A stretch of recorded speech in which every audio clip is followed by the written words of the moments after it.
Okay, let's get all of this going.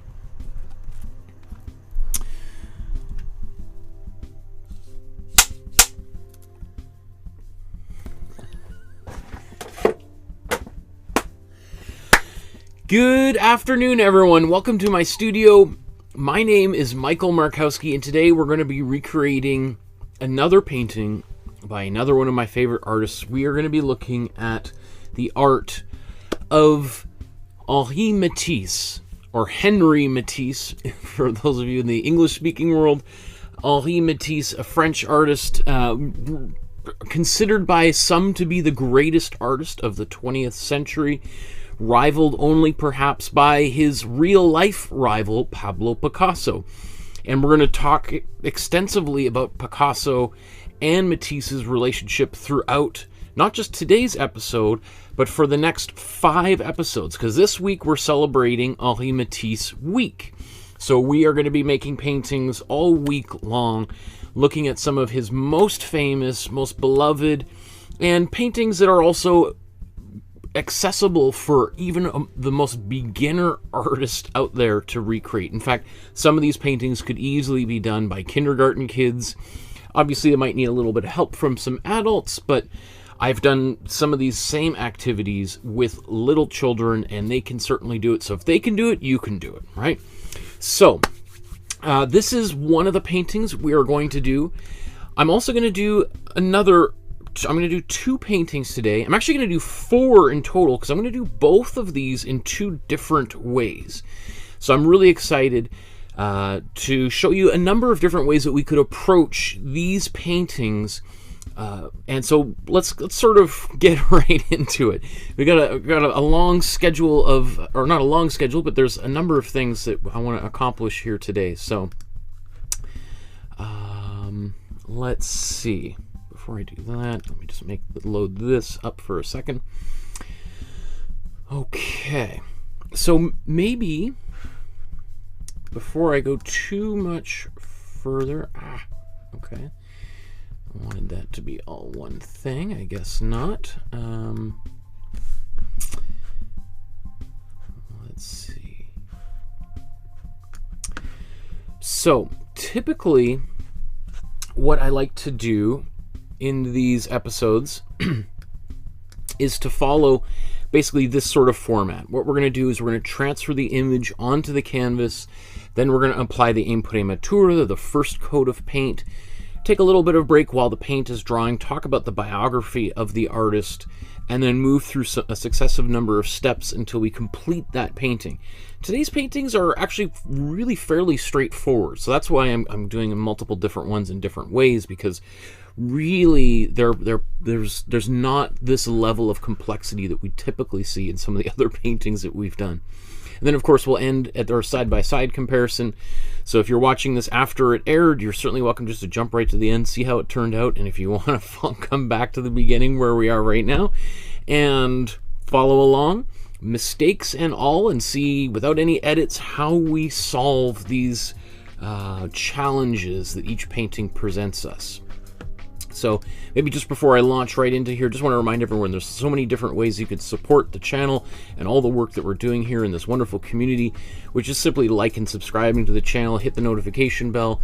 There is also a private Facebook group that we'll show you in a moment, and I encourage you to take a picture of the artwork that you've created and upload it to the Facebook group. Once a month, we look at all the artwork, and I give you some feedback, including artwork you're making outside of the classroom. And if you find anything worthy of giving $1 or the price of a cup of coffee for the work that's being done, here's a couple of ways that you can support the channel. Okay, so maybe even before I talk about the image transfer, let's just take a look at the aforementioned Facebook group here. And it's really cool, all of the artwork that people are uploading here. I haven't looked at anything lately, so, but it's very active. There's a lot of people on here posting stuff every single day. So I think it's super inspiring to see all of these people so excited about art. Okay, so what I want to do is we want to get an image onto these canvases maybe before we do anything else. So I'm going to show you how I do that for 2 of the paintings that I'm going to paint. I'm only going to use paint on there, no other particular sort of processes, and that's really the most straightforward way. So let's show you how we do the image transfer process. So I'm going to enlarge this video and I'm going to play it and talk over top of it while that's happening. So let's go here.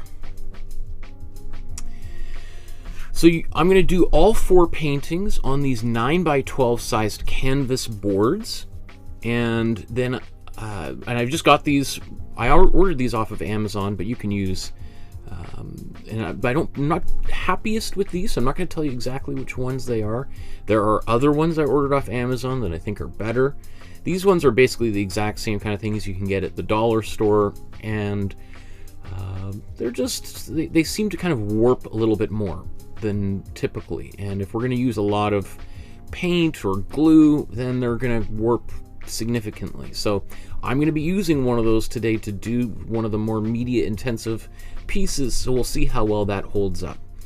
So you can see that I'm using carbon paper in between this photocopy that I just printed this out on my inkjet printer using this template, which I forgot to show you where it is, so I'll do that here in a moment. Let's just show you how these work. Oops.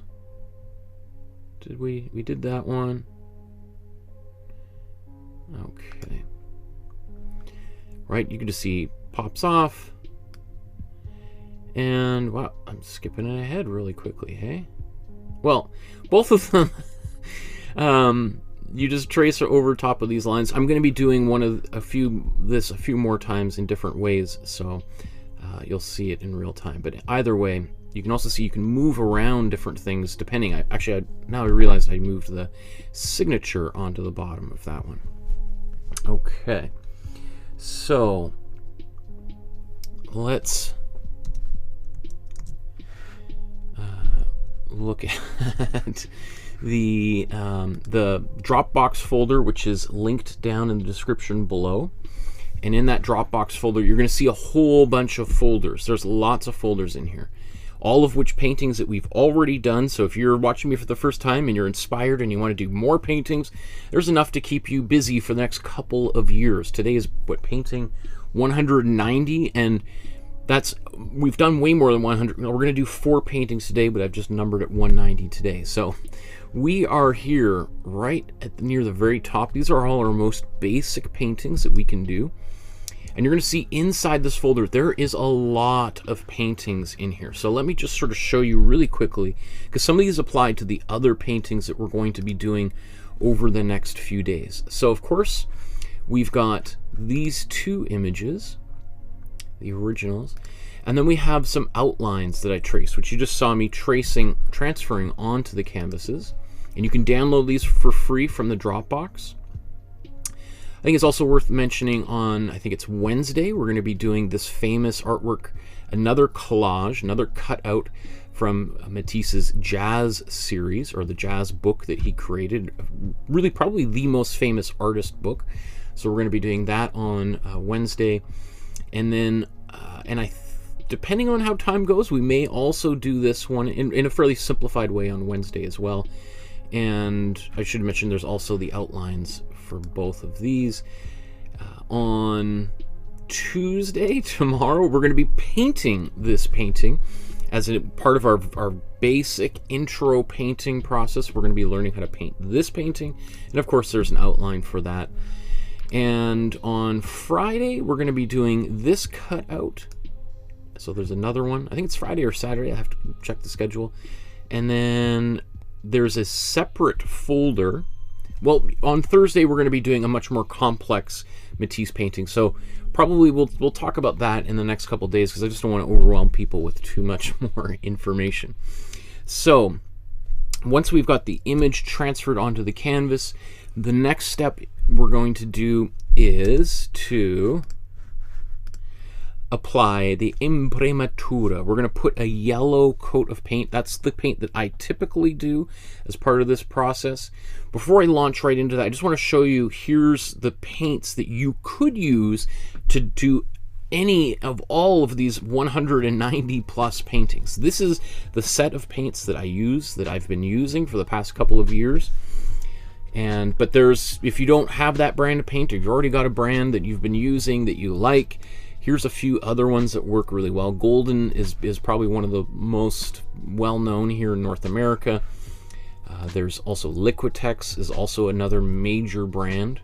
And of course, I've talked about all this before in our Intro to Painting series, but I just think it's helpful for some people to see, because I get these questions all the time. Which colors, which paints are you using? So here's options for you. And of course, you can pause and go back to all of these at your convenience and screenshot and print them out. And there's also resources in the Dropbox folder for all that as well. Okay, so let's apply the Imprimatura, and I'm going to do that actually onto all 4 canvases simultaneously. And it may also be helpful, I've made a little sort of list here of how I'm going to do these 4 paintings, just because mentally over the past few days, like, I want to make sure I do this right. So here's sort of, you know, my plan of attack. I'm not going to go through and explain everything in its complexity, or not. It's not, again, it's not that complex, but just when we're doing 4 things at a time, my brain can only do chew gum and walk at the same time, but chew gum and walk and I don't know what else. One other thing, I can't even think about it because I've never done it, right? I mean, that's you know. So basically, we're going to be doing 2 versions of each, right? Also, just worth mentioning at the top here before we get too much further, there was an excellent exhibition at the Museum of Modern Art on Matisse's cutouts. I think this also traveled to the Tate in London, England. But this is sort of the major resource for it, and we're going to be talking. Where did my bookmark go? Of course, my bookmark just disappeared, didn't it? About his technique. Where did that go? You get yourself all planned and ready for these things, and then, oh yeah. So here we are. So just sort of, I think it's worth just maybe mentioning just sort of part of the technique that Matisse painted all of this paper, or actually he had one of his assistants paint paper. I think this is her right here, Annelies Nelk, and Annelies Nelk. I'm not sure how you pronounce her name, but she did the majority of the assistant work for Matisse at the time. So we'll come back to that when we get to that point here. Keep this available for myself to refer to. So I've got my outlines. So here's one. In fact, I'll just show you these all zoomed out. So here's my 2 outlines, my 2 canvases, and then I've got 2 blank ones that I'm going to use. Right, so you'll see how these come to play here in a moment. But I'm going to put yellow Imprimatura on all of them, and you've seen that yellow is the color that I typically use for that particular process. You could use a brown. Really, you could just paint directly on the white. In fact, some of you 10 minutes from now are going to be like, I don't know why we just did that. That seemed like a big make work project. So you could skip this. I'm just going to do this for the sake of consistency, and because I also really like the super subtle effect, the look that is created when we use this process.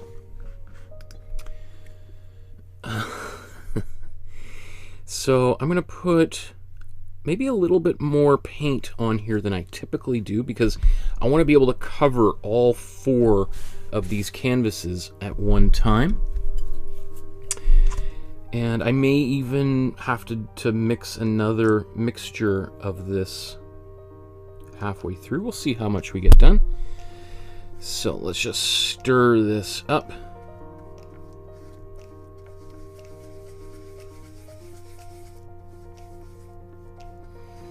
So my goal is just to try to get, you know, the chunky parts of the paint broken down. You know, it's just like as if you're making dough or something. You want to get the lumps out. You know, like making gravy, I guess. Maybe more like, right? So put a bit more water in.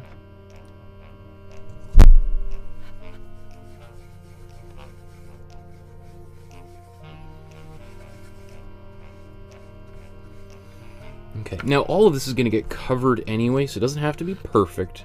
It doesn't have to be like the most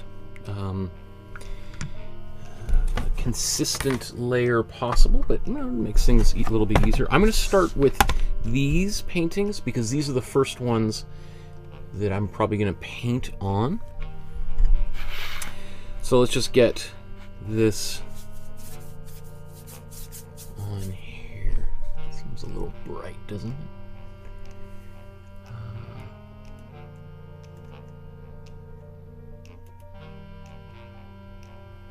That's a little bit better.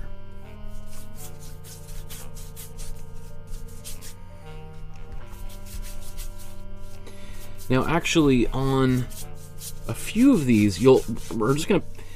I'm gonna paint an orange. I think it's over top of this one, so this yellow will work just fine as typically as normal for this. But for the other one, you could probably skip over it.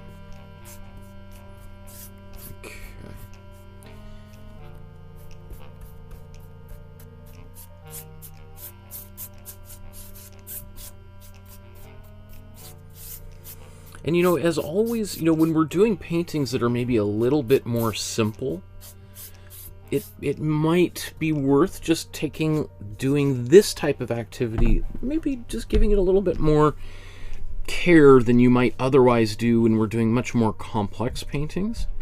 Because in a simple painting, there's not like there's a lot of extra stuff there to sort of disguise or cover up kind of sloppiness that you might do at different stages, right?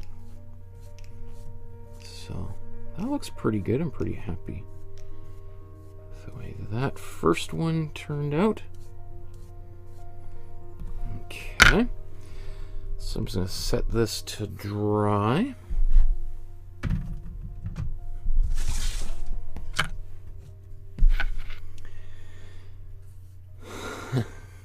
Lots of comments in the chat already. You guys are busy. Yeah, I don't know if you can. I'm sure you probably can't really see on camera right now, but this canvas is warped really from when I put my gesso layer on there previously. And you know, canvas board, it doesn't surprise me that they warp. They're not the most you know, professional quality level material. Often they're made much cheaper, but they should be able to hold up with some level of moisture. And so these particular ones that I'm using just haven't really held their form as well as I would like them to. Some canvas boards literally have wood inside, and not that wood can't warp, but it tends to hold moisture or resist moisture better than cardboard, which is what I think is inside of this, underneath this canvas. And we all know what happens to cardboard when it gets wet. It just sort of starts to fall right apart, right? You know, having said that, cardboard was used by lots of artists, probably most famously Henri Toulouse-Lautrec, the artist who painted all the famous Moulin Rouge paintings. He often painted on cardboard. Now, cardboard 100 years ago was a lot different than the cardboard that your Amazon package might come in the mail. Mostly because early cardboard was not corrugated. Like, I think most cardboard today is corrugated. You know, it's got like kind of that wavy piece of paper that goes in between two other layers of cardboard. So you can see I'm putting this Imprimatura on just a blank canvas, right? I didn't put the outlines on this one because one of them I'm going to put tape on it, and the other one I'm going to actually glue paper onto the surface. So that's why there's no point in doing the outline on these two here, because they would just get covered up, and if anything, they might sort of get in the way. So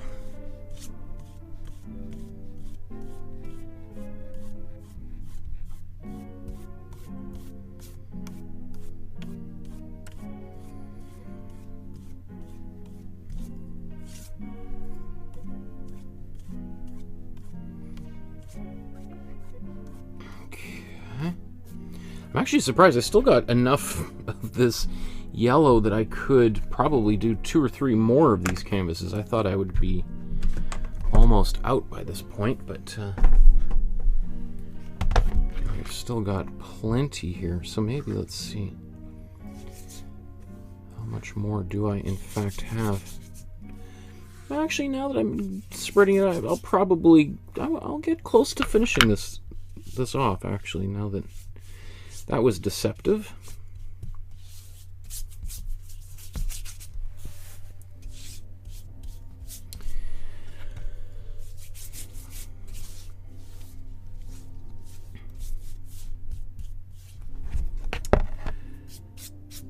So I saw some people on the Facebook group saying, what, are we not, did everything change? Are we doing, is it moved from Tuesdays to Mondays? No, today's just a bonus episode. Today's just an extra little gift. I'm a huge Matisse fan, so when I was thinking like which Matisse painting would I want to do as part of this Master Study series, I could not narrow it down to just one. I narrowed it down to about 8. So, which just goes to show you kind of my level of appreciation for this artist, because I really think he was one of the most significant artists of all time. And it's interesting, you know, I'm doing this series here where we're looking at the 40 most expensive paintings of all time, and there's not a Matisse painting on that list, which I think is pretty surprising. But maybe at first, that's what I was thinking, like, that's really weird. The thing is most of his paintings, he was really well known while he was alive. So whenever he finished something, it went almost directly into a major collection or museum. So while there were a lot of private artworks that he sold, and that still exist, in private collections, the vast majority, especially the larger ones that we know of today, were quickly snapped up by museums who knew, like, you couldn't be a serious museum if you didn't have a major Matisse painting. The difference, why there's so many Picassos that made it out there, is because Picasso was way more prolific than Matisse. Picasso at one point had the world record for most amount of artworks ever sold, and the way somebody beat him was by selling post-it notes for $1 in the New York City subway. True story. Okay, so I just wanted to wipe that down. Okay, so I got lots of paint drying around me. So let's take a look at, I just see a couple questions.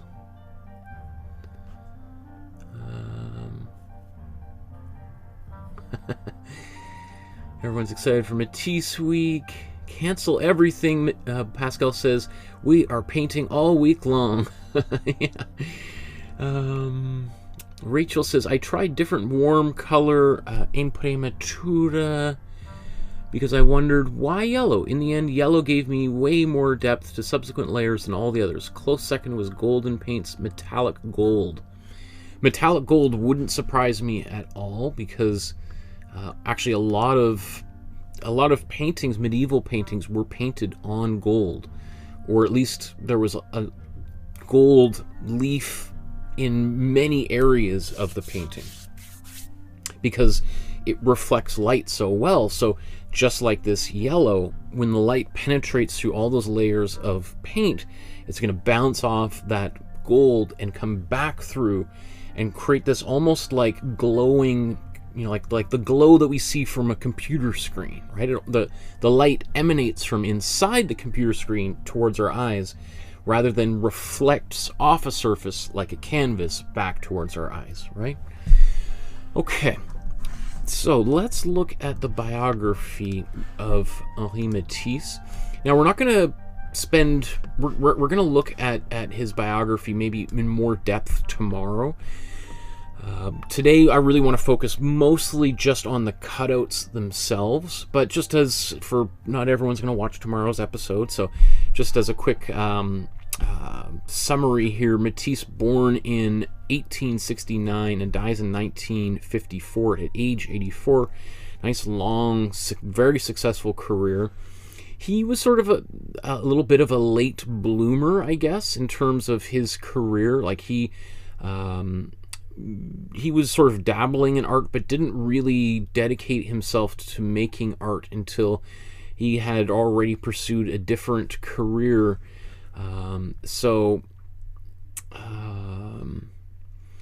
He's often obviously compared with Picasso, who is a few years younger than Matisse, and maybe it's worth just let's look at his artwork here. I've loaded up this here on WikiArt has, you know, 1,000 of his images. It's one of the most detailed of all of these WikiArt pages. So we can see some of the artworks that he was making. He would have been, what, 21 years old when he was doing these studies while he was in school. And these are typical kind of paintings that even artists today might make. But the palette is very typical of art school 100 plus years ago, 130 years ago. A lot of kind of browns and reds and blacks, grays. That was sort of pretty typical. Probably in reaction to some of the teachers he had that were not fans of Impressionism, which had already come and gone by this time. Like by 1890, by the time Matisse is studying in school, the Impressionism has sort of run its course, and now you have Post-Impressionism, which itself is sort of wrapping up at this time. Post-Impressionism. So Impressionism, you have Monet painting the water lilies. Post-Impressionism, you have Vincent van Gogh and Paul Gauguin. We've talked about them many times. So it's interesting that I think about this as like art school tends to be like this. You often have teachers who don't like the dominant art form at the time, who are trying to encourage students to kind of go back to the classics kind of thing, and just a very traditional approach to painting. Like even these kind of impressionist paintings Matisse did are still pretty dour in terms of their color. We start seeing closer to the turn of the century, the color that he becomes famous for starts to really appear in his art. And to the point where when he, let's see, where's one of his major breakthrough paintings here? So we can start seeing the explosion of color. So much so that Matisse and some of his sort of close friends, when they start exhibiting some of these paintings with these really bright colors, are labeled the fauves, and which was originally a derogatory term which roughly translate to like wild beasts, because they were just seen as like as if you just gave a bunch of monkeys tubes of paint and set them free, and this is what they created, right? So this is another very famous his model painting here. Matisse also painted often, just like Monet, the same subject matter over and over again, right? So here we can see this bridge that he's painted in all sorts of different, maybe more of an impressionist approach, right? And then maybe more of a post-impressionist approach. And then here is kind of Matisse. You could say this is kind of like a pointillist technique, but it's also very much like the Fauves become known for. So I want to kind of skip a bunch ahead here.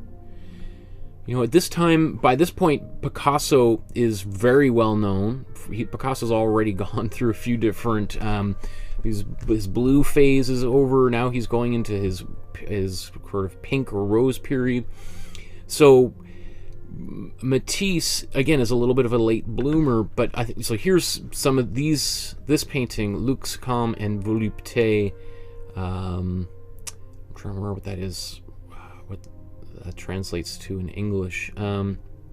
So this is a very famous painting. I believe that's at the Musée d'Orsay in Paris. So you can see, look at these big, bright paintings. So you can see like the color palette is now just completely changed. All of these super bright, colorful paintings. Here's a painting that we're going to be doing on Thursday, the famous Green Line. Pretty like one of his most controversial paintings at the time. Now, what's the big deal? It's that green line going right down the face. It's a portrait of his wife. Again, we'll be doing that on Thursday. I love the young sailor. But anyway, let's scroll down because I want to get to the painting itself. Where are we? In 1941, Matisse is diagnosed with cancer, and he's living in the south of France. At this point, France is now occupied by the Nazis who've invaded. World War II is in full swing, and Matisse he's older. He's now kind of semi, confined to a wheelchair in his bed. He's not really in a position where he's going to flee to North America. So he's just going to stay in the southern part of France, which is sort of like it's technically not part of the Nazi regime. It's this sort of collaborationist Vichy government, and it's very hard to paint when you're in a wheelchair or when you're laying in bed. So Matisse gets this idea of cutting colored paper out and gluing them onto canvas. And he has an assistant, a few different assistants that kind of rotate in and out, who are helping him, who are priming a whole bunch of paper like we saw in the book a few moments ago. And then whenever he's like, I want to use some red or blue, they take them down. He cuts shapes out, and then they're pinning them onto these either the wall or onto canvas. So I just love Matisse had throughout his entire career is reducing, taking detail out, trying to find what is the most basic elements possible to create a portrait of someone, to paint a still life, to do a landscape. What is the most basic information that we need there for people to still see a flower or a face? Until we get to the paintings that we're going to be working on today, the cutouts, where really all we have is color and shape, right? So anyway, let's kind of disorganize this here, but you could see just this. Anyway, let's get to the painting, because I could geek out on all of this stuff for a long time. So the next thing I want to do is now prep these. We've got our what we call the Imprimatura set, but that's just our first layer of color. Often we want to do something else on top of that to complicate that layer. Now, as I said, most of the time artists will use maybe something a little bit more of a brownish color, a rusty red color. But for this particular painting, I think he would have just been either using the colored paper that was primed for him, or gluing directly onto white paper itself. So with these, let me consult my list of how I want to approach these. So I think for the ones that I'm going to do like this color that have our let me get that up on the screen here. So to make this painting, what I'm going to do next is I'm going to paint this entire surface orange, right? On both of them, I'm going to paint them completely orange. And on one of them later on, I'm going to apply some tape to tape off the background that is orange, and then I'm going to paint that purple. Okay, so how about I'm going to get that started, and then while that's drying, I'm going to get the other ones started, okay? So, painting number 1. Now, that looks dry enough, I think. And I'm just going to use this paint right here that I've used for my Imprimatura for this process. What I want to do is maybe make a little bit more,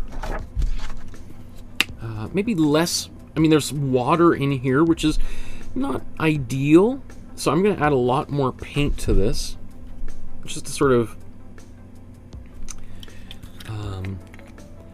help.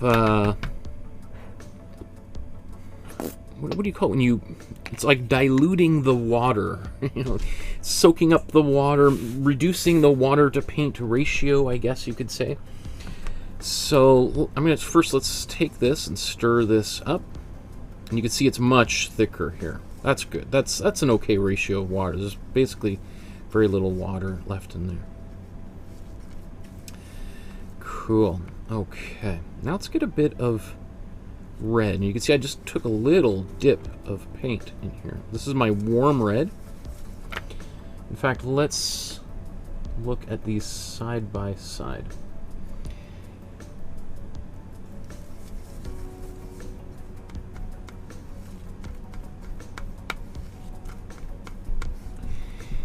Now I could have just mixed this and put this onto the canvas directly, but just for the simplicity's sake of doing all of the... Oops, is that too much?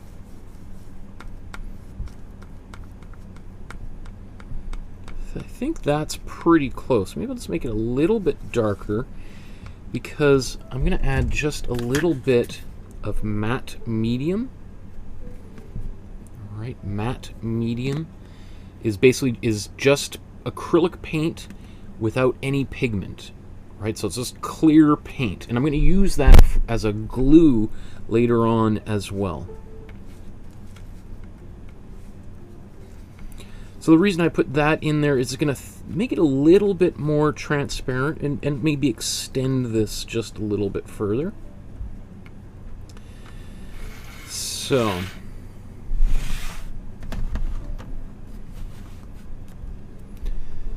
let's cover this guy all the way up, and let's see how close I am. It actually looks... I don't know the way that... I always sometimes get confused by the way it looks on camera, because it looks very different on my preview screen. So when I watch it later, I'm like, oh, actually that looks pretty good. That's exactly what I wanted, but it kind of looks a little bit brown on screen. I don't know about you, but...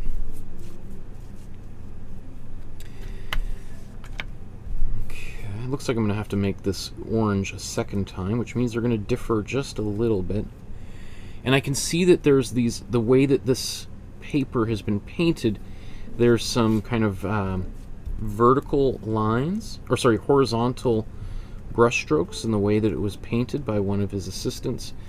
So I'm going to try to replicate that as well. Try to get those straight lines. And if it's a little bit streaky in places, I don't mind that at all, because you could see the original kind of has some of those qualities as well. Let me just see if I can get...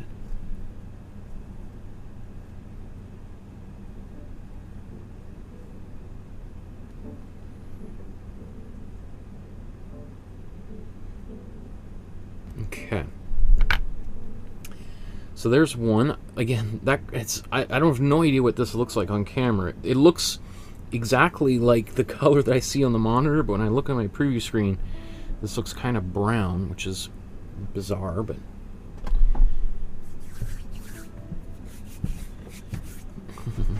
Okay.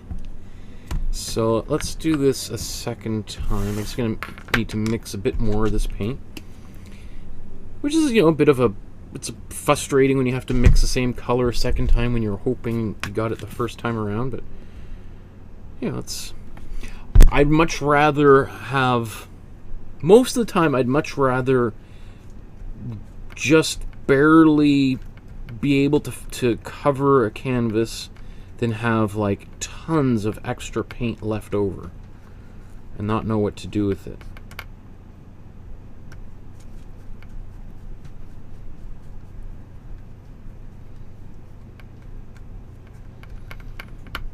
Looks pretty good. Just make sure it's well stirred in there. And then we'll paint this all the way across here.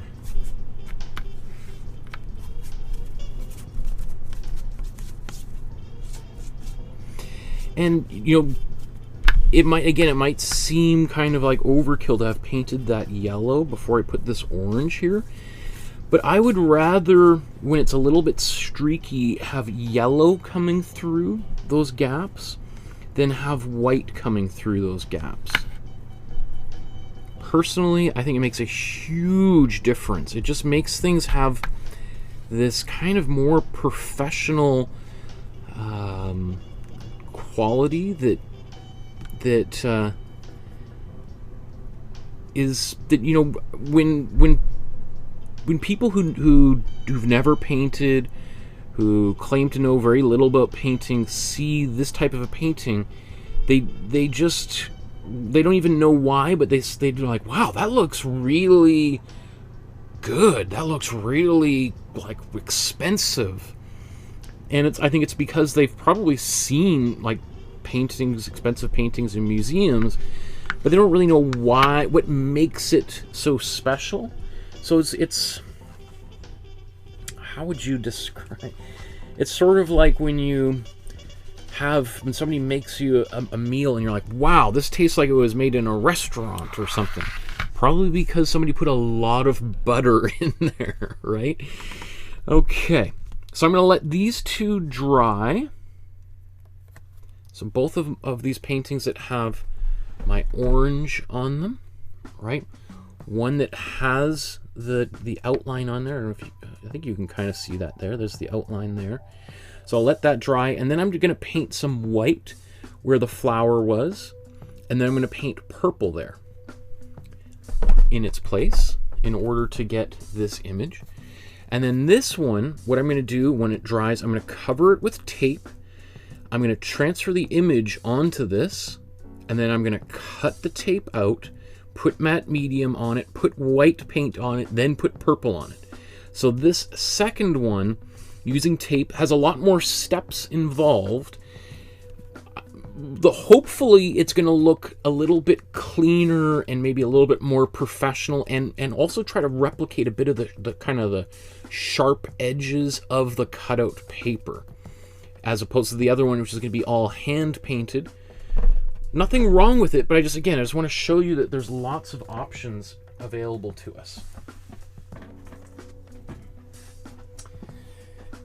Okay, let's put those out of harm's way here, and let me just, where did I put my rag? Oh, here. Just want to like get them clean up.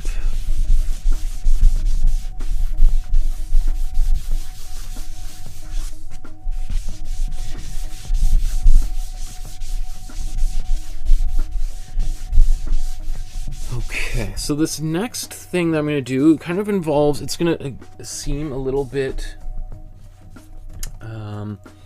like a few unnecessary steps here. Maybe I'll let that dry for a second.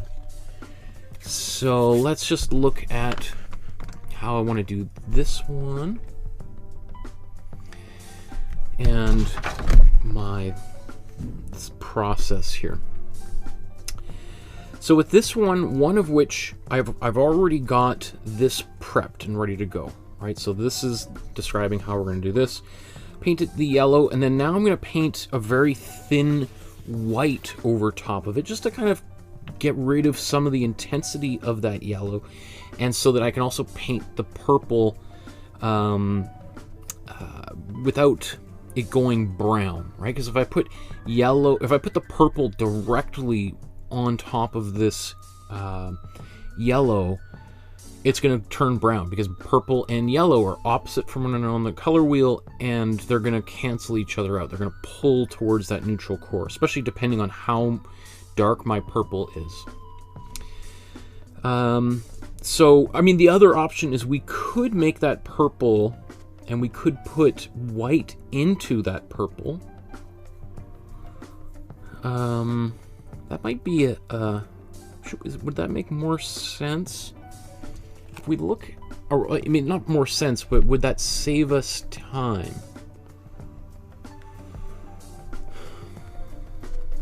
I think there's, okay, so the two options are, one of which is to paint a thin white, so white with some matte medium over top of this to reduce the intensity of this yellow, then paint the purple that we want over top of that. Or the other option is to paint a purple that's got white in it, and then probably have to do a second coat of the purple that we want. So either way, we're gonna have to do 2 coats. I would probably lean to just doing the white and then doing the purple separately, rather than doing a purple with a little... I know it sounds kind of like, you know, the same thing, just... but it's not really. Like, there's the what would be the difference is that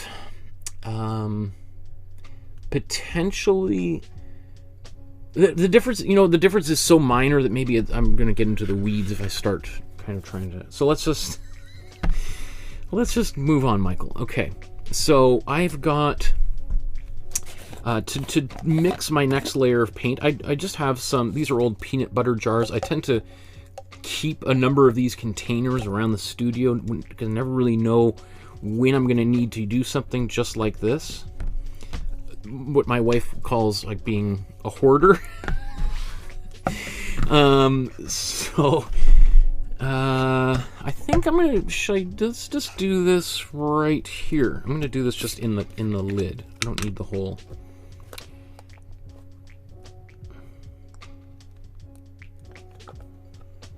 So there's my white inside of there. I'm wondering if that's... Let me just make sure this brush was not clean. Good. Thank goodness I just checked here.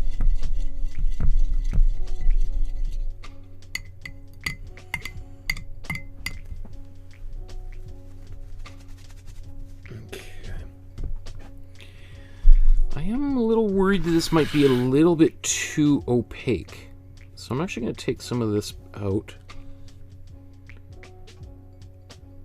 But let's see how well this works. It's always easier to make it more opaque than it is to try to make it more transparent, because then I'm going to end up using more and more and more of this.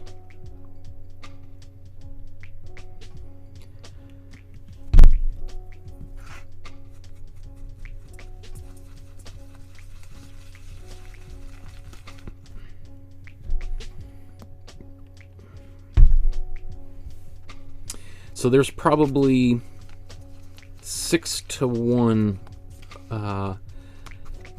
white and matte medium here.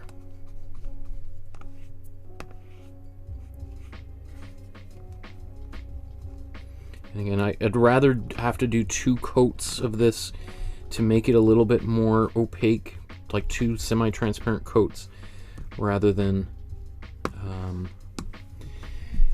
doing it too dark. Okay, I think that's gonna, this will be good enough.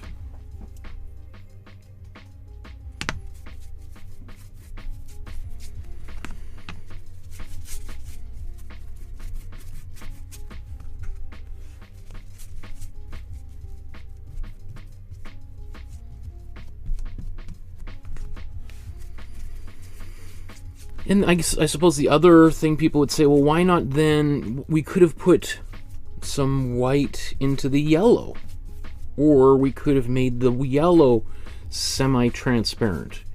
Again, kind of yes, but the problem is that, or not the problem, it's just that then it really kind of defeats the purpose of putting yellow there at all.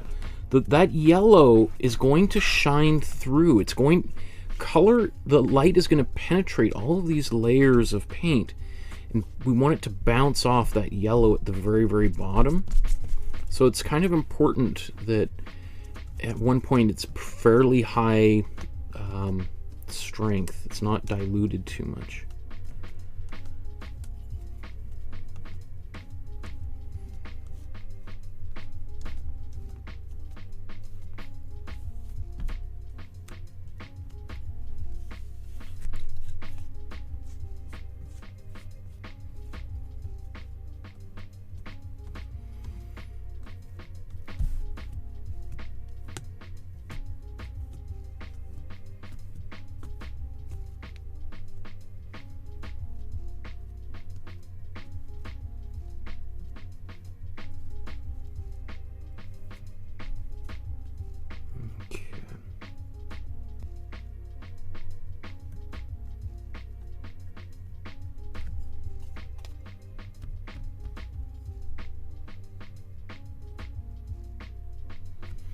I tend to kind of get pretty aggressive on these, the edges, and that's why it tends to kind of get a little thin with the paint there. So I just have to slow down and try to do it properly. Every time I try to cut corners and I'm painting always reminds me to be patient. So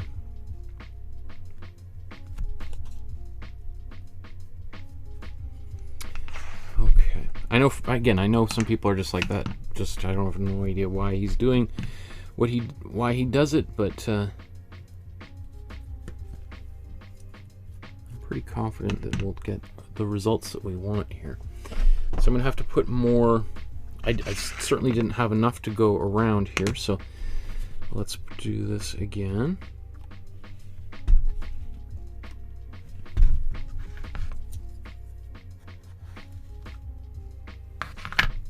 Here's some more of this white. I have a feeling this might be a little bit more transparent.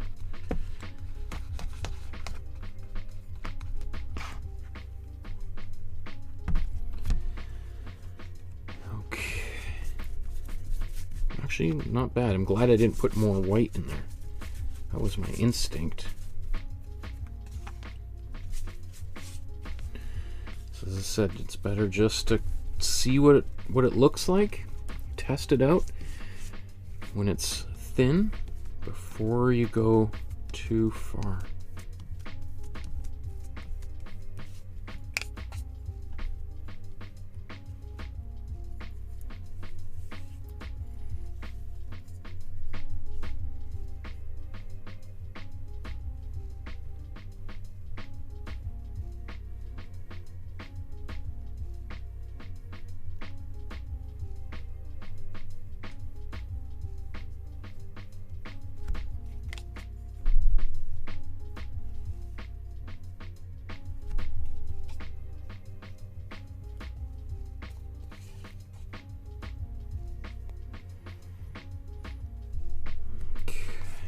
Almost done here. You know, this makes for super exciting programming, but you know, again, when we're doing a painting like this, this is all, when the painting is really simple like this, there's not much else. It all comes down to how you prep that surface.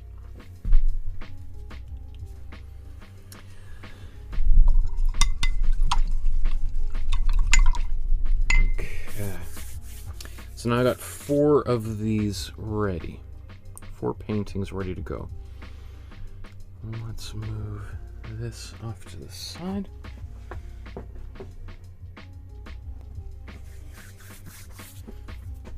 I'm just gonna clean this table surface up a little bit. Mostly because I just don't want to get paint on the back side of these canvases. And if you're letting them sit there and dry somewhere, I've had that many times where towards the end, I just put it down on top of something else, and then I realize, oh, I just stamped paint all over sometimes on top of other paintings.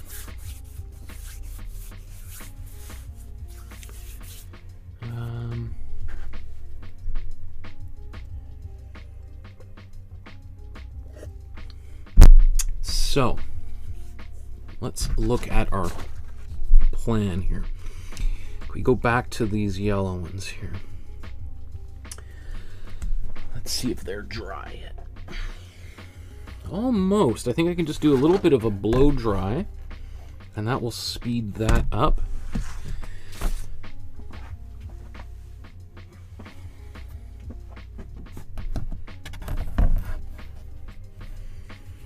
So yeah, I'm just going to blow dry these really quickly.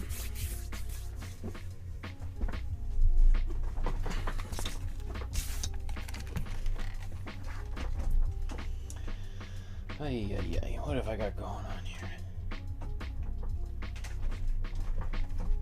Ah!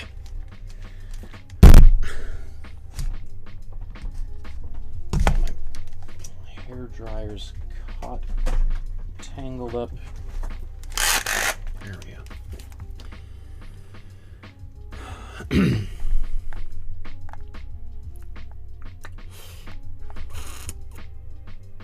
Sorry, I'm waiting for this to boot up, and if I turn the hairdryer on right now, it's going to blow at everyone's ears. So maybe while that's going, let me just take a look at all these comments. Okay,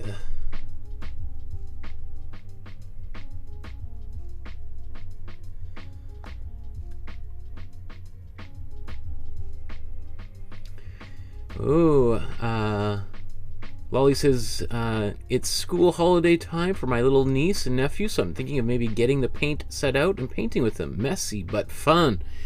Yes, these paintings would be really fun with kids. I think that's one of the reasons. Matisse is often one of the most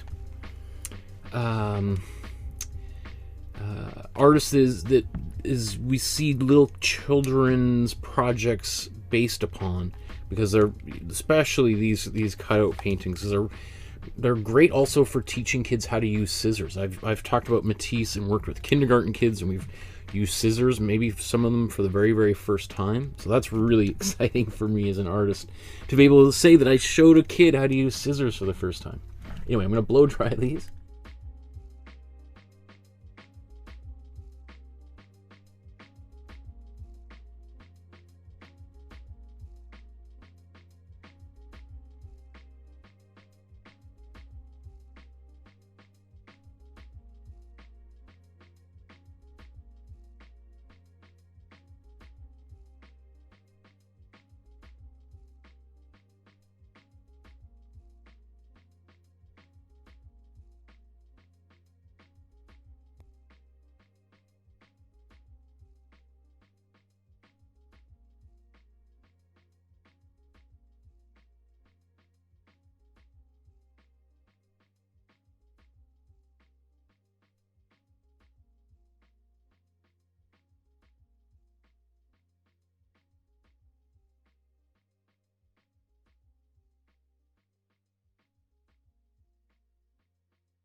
Okay.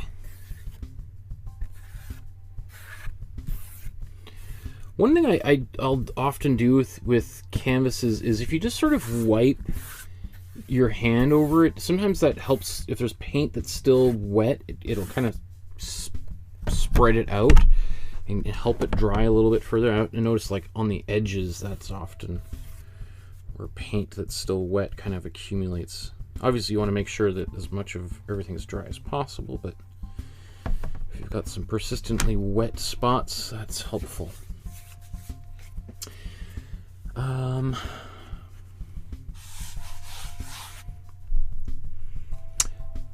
might just start painting. No, but then I'm gonna have to do white here. Let's get this one set up here. So, to do this, I'm going to use this template again, but I'm going to cover this painting with tape first.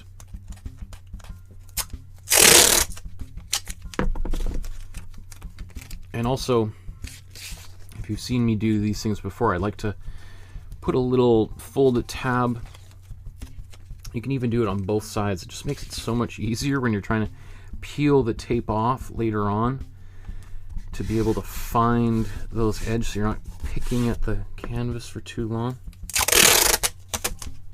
I'm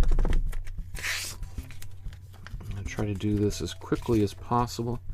We've used tape many times. You can see that I'm overlapping the tape. You could put it edge to edge, but that would always make me anxious that tape is or paint's gonna leak out through those edges. Now I'm gonna save that for the side because it's a little short.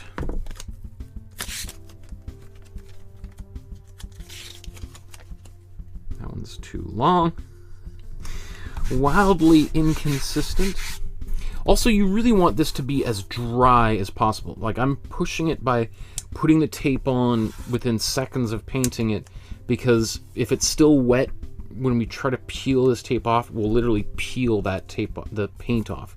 I'm a little worried in a few places already, but that's the nature of doing things live and quickly on camera. Is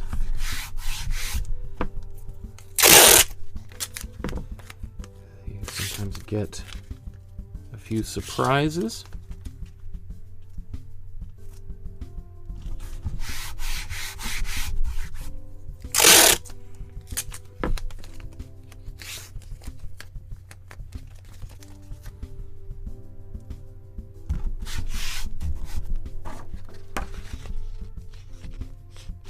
I think we can get away with one more, right?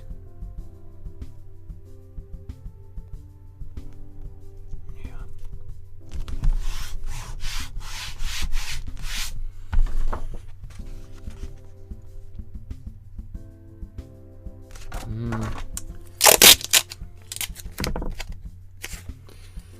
Just to be safe, it doesn't hurt to put another one.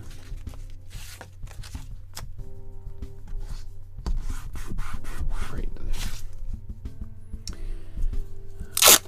Okay.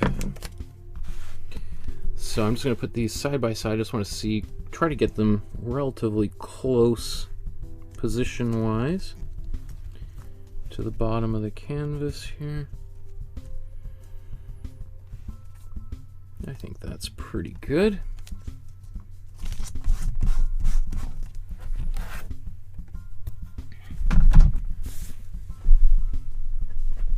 Okay, again, I'm going to use my carbon paper.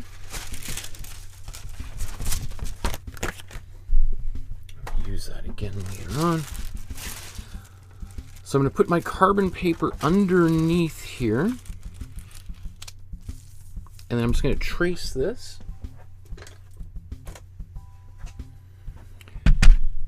Use a blue pencil so it makes a distinctly different line than this red.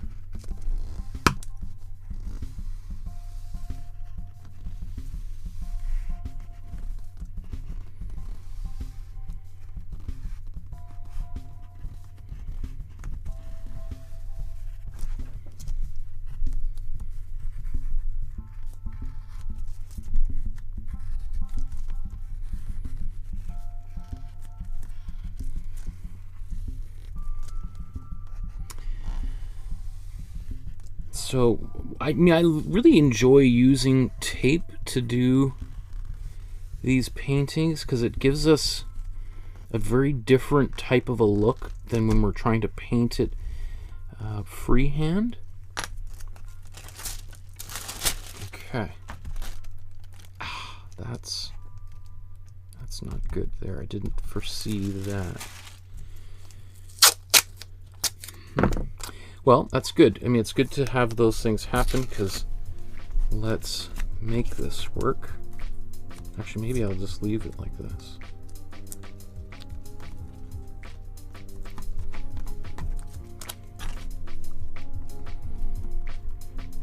Okay.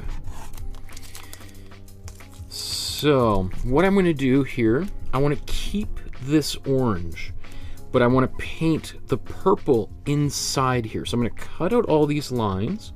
That's going to be our next step. Oops.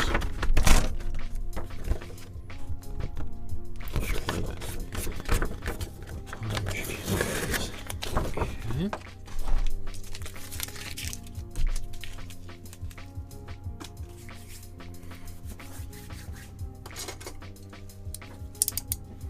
So I'm going to use a box cutter. You can use an X-Acto knife. When we're doing this type of thing, we want to try to make sure that we're not cutting too deep into the surface. The other thing I'm going to do is I'm just going to go over top of these lines with just my fingernail. If that feels weird, you can use any other kind of, like a tool, like a scissors, just to kind of burnish it down, because we want to make sure that we get a nice sharp edge here.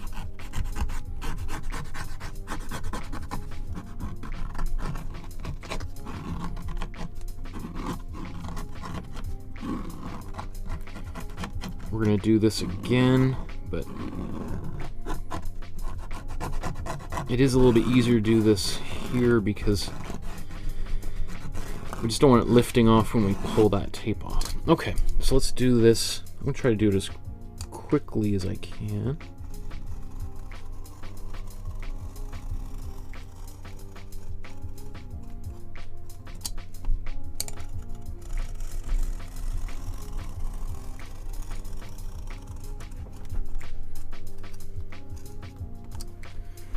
This will kind of replicate the cutting with scissors that he did.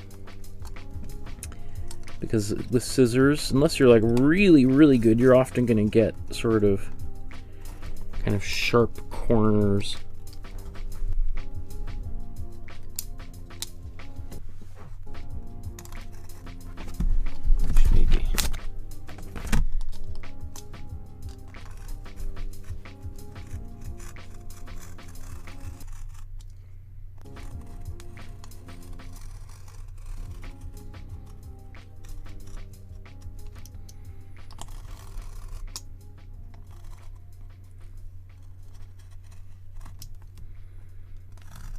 And you know, if things kind of get a little bit sloppy, that's also okay too, because one of the things that it's kind of hard to see on camera or on the computer what these cutouts looked like up close. But a lot of them are actually multiple pieces of paper cut together or glued together or pinned together. So what might look like a really unified surface is actually much more rough than it appears.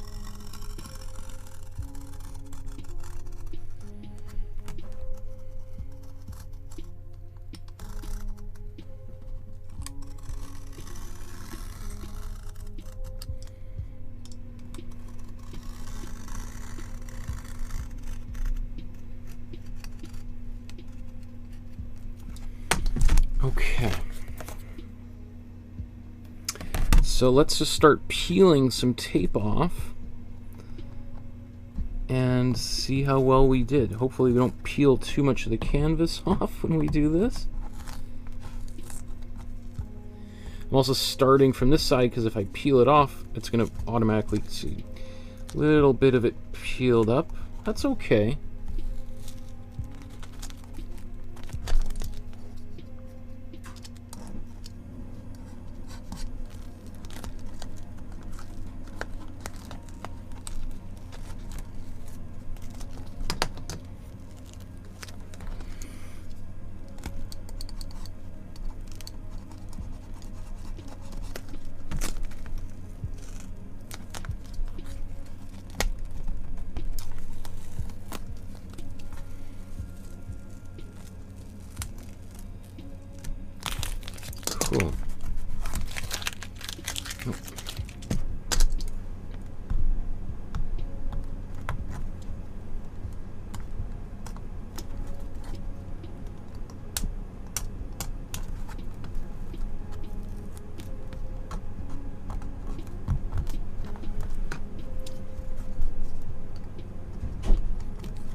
Okay, so now that I got that down, I'm just going to go back over top of these lines with my fingernail and just try to really burnish down the tape, so that, because we want to try to, the whole point of using the tape is to try to keep paint from leaking out, and to try to get really nice sharp lines here.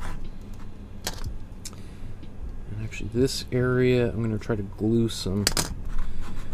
You can just put paint underneath it, but we'll put a little bit of matte medium under there, and that should help keep it down. It's also possible that when we peel the tape off at the very end, some of this will,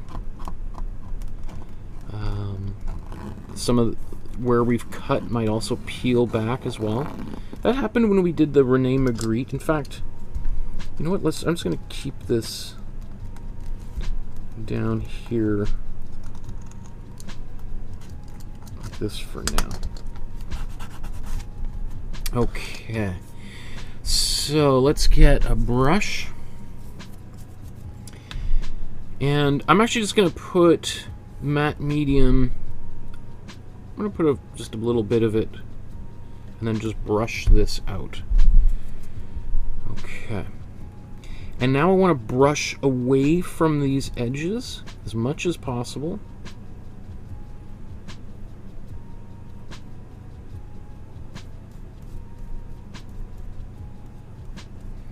I'm trying to avoid getting the matte medium underneath. What this is going to do is try to seal these edges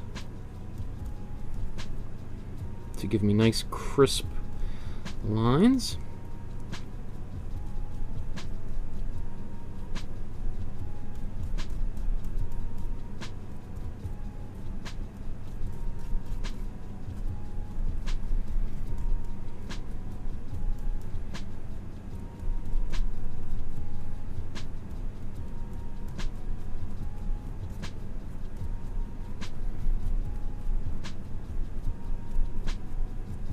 This canvas is really warped. I mean, I've put a couple of layers of paint on there, but clearly the water that was in the paint is being absorbed by the cardboard that I think is underneath here.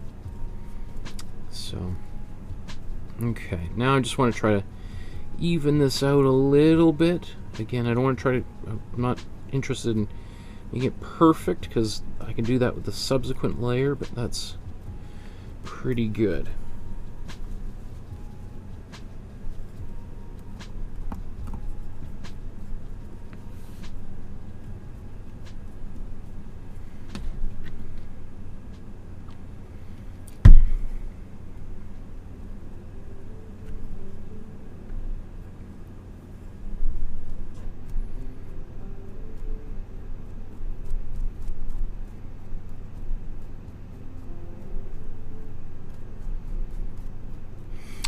I've seen people who just skip this step with the matte medium entirely. I do it, and I tend to get great results that way. And so you can just go right to the paint, but there's just more of a likelihood that paint will sneak out underneath those edges. It's still possible that paint will sneak out under the edges using this method, but it's much more likely that it won't. And if paint does sneak out, it's more likely to be this clear matte medium. So rather than having yellow or purple or blue or any other color, we just have a slight discoloration where something might be a little bit more shiny or matte, depending on the kind of fluid you put down to help this process. So let's blow dry this, and then we're gonna put some white on both of these areas here.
Okay, so the next step I'm going to do is basically we're going to use basically the same purple with both of these paintings. I did that deliberately to help simplify this whole process, so we're not having to do too many different colors.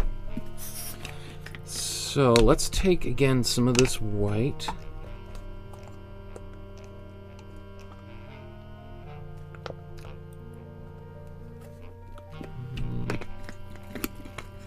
Too much. Maybe not bad, actually.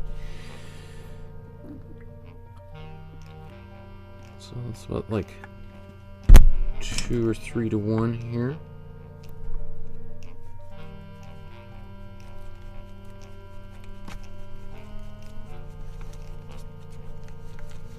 Again, I want still a little bit of transparency. That's just my personal preference. So I'm going to paint this on here first, just like we did with the matte medium. Right, just trying to, as best as possible, to go away from the... because I don't want to put my bristles going underneath this paint.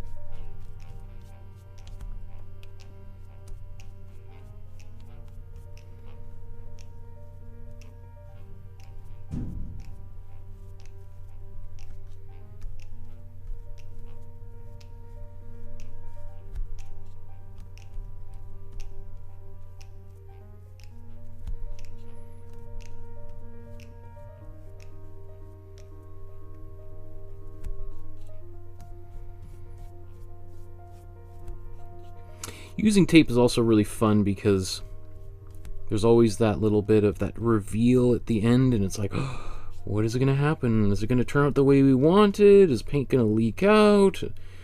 You never really know until you peel that tape off what the results were.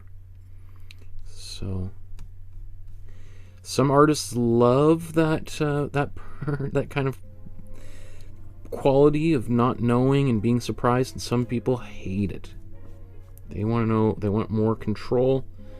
Some artists want to give up control. All right, okay, so I'll let that dry. While that's drying, I'm going to do the same thing on here, but I'm just going to do this in a much more controlled way. So I'm going to go for a little bit smaller brush. I'm going to use the same white that I've got here, and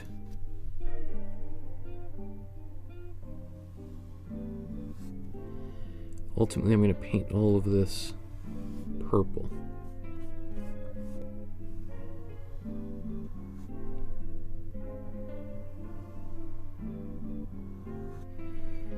And I'm going to paint maybe a little bit over so that I go over top of some of my the transfer lines.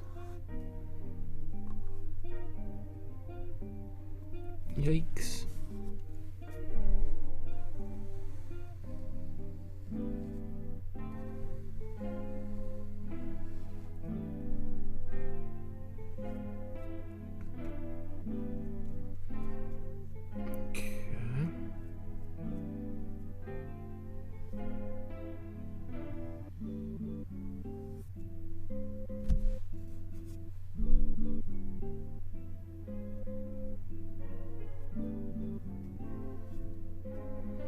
Now I could just mix some white into my purple and do this again. I'd much rather be able to make one purple that I'm really happy with and just apply that and be done with it.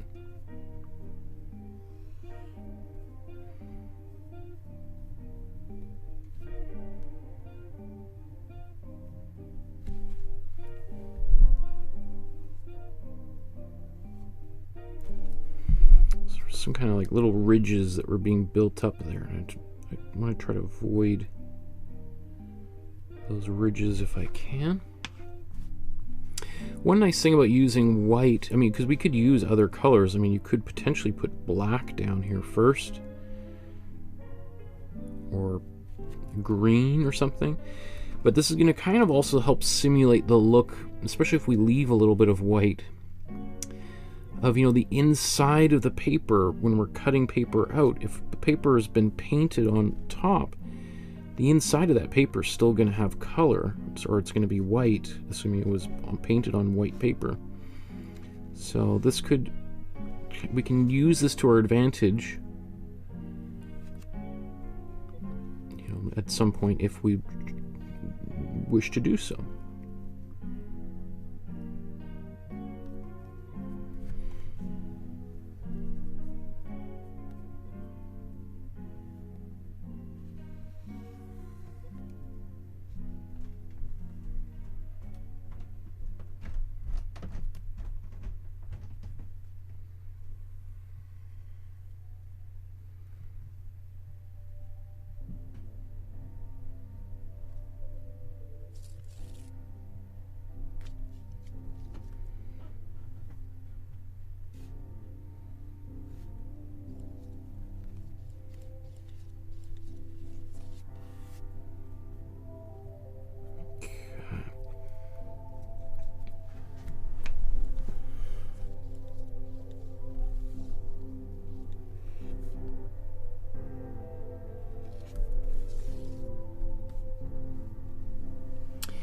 You know, there was a point in time where, if you read old interviews with artists, people would say things like, are you a Picasso person or a Matisse person? Like, it was kind of like, are you a Beatles fan or a Rolling Stones fan? You know, which kind of approach do you subscribe to or use yourself?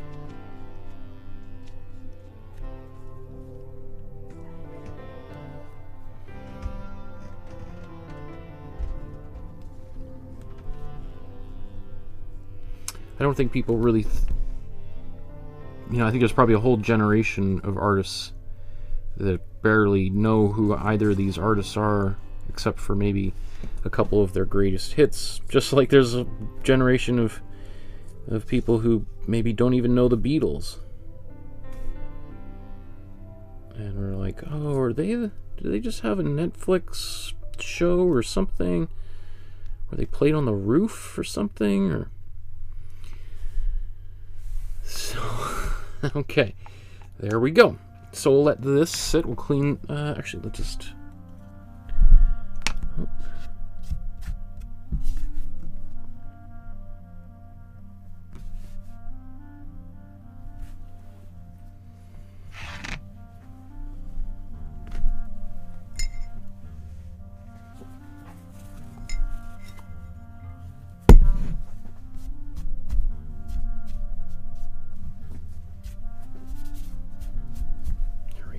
Got to be careful with those little specks and wiping them off, because I could accidentally wipe off too much of this orange here.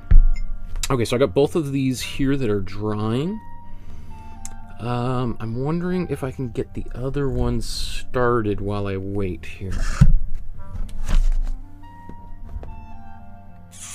Yeah, let's see if I can put those aside.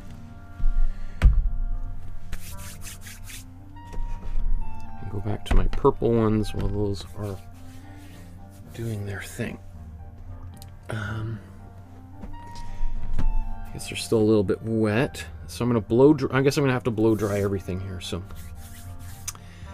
let's just do that.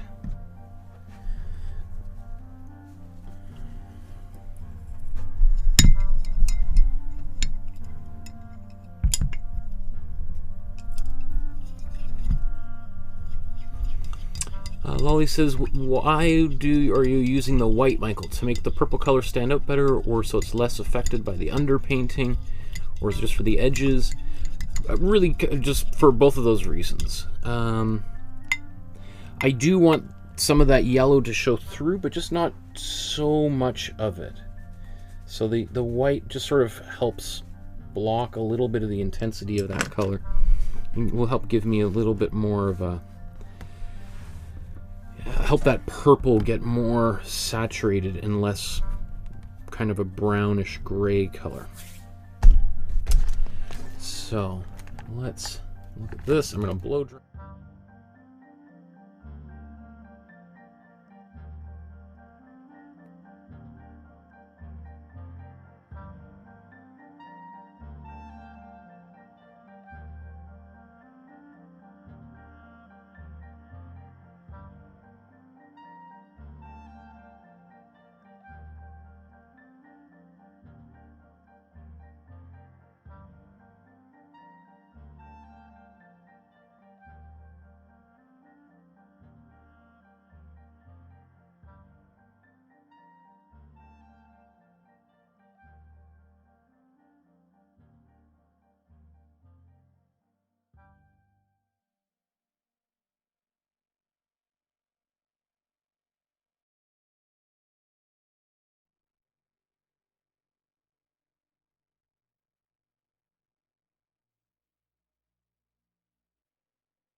Okay, so let these ones sit for a moment and we'll get the purple going.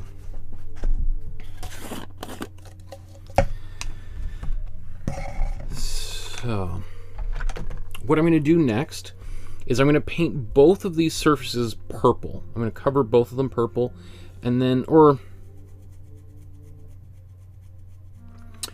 this one,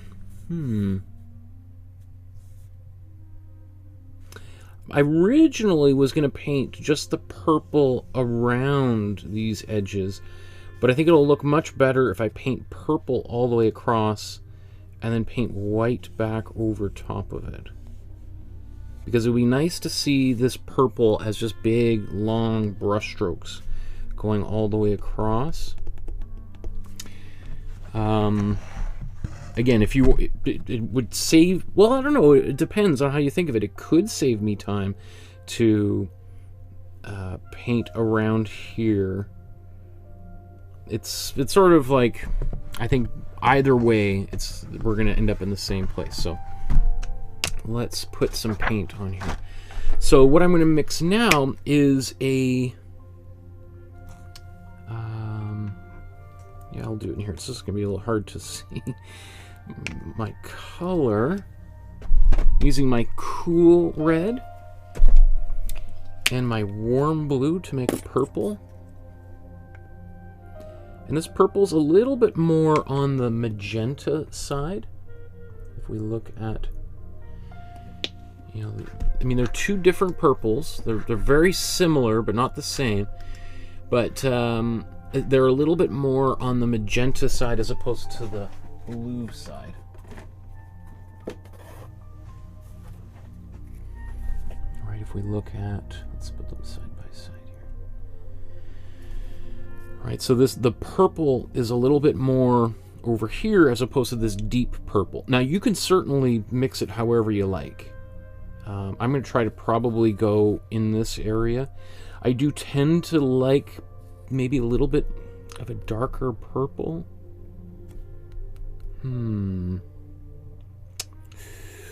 Should I do a darker purple?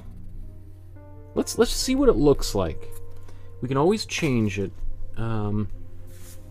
But let's just see what this mixture looks like. So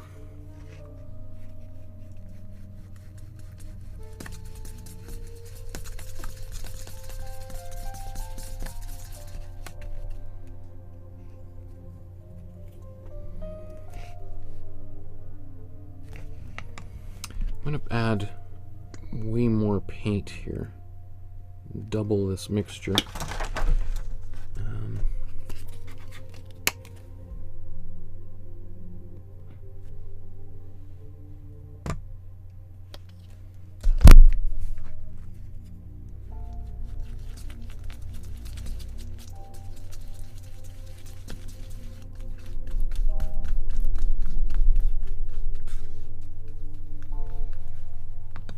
Okay, that's nice and thick. I'm going to add a little bit of matte medium again, just to thin this down. Not too much. The reason why is just purple on its own can be really, can be a little bit darker.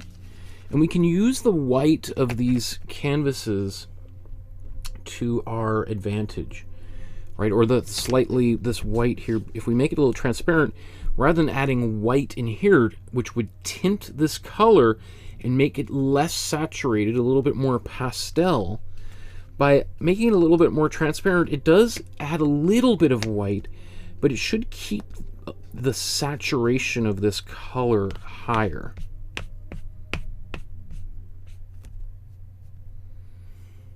So let's just see.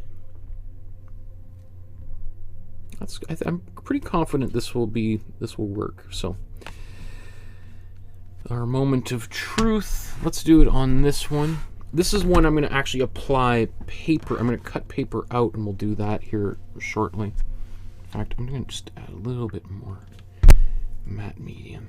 Again, this will make it a little bit more transparent, but I'm always, if it's too transparent, I can just always add another layer on it. I don't have to worry about it being too dark. Okay.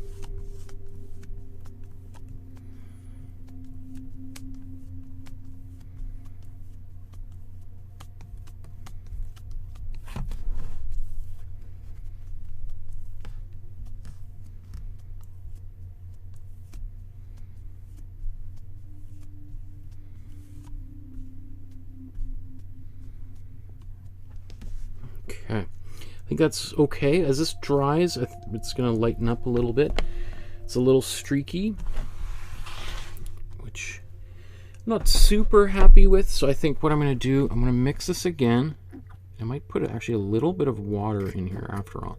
I'm going to break my cardinal rule of water in the paint.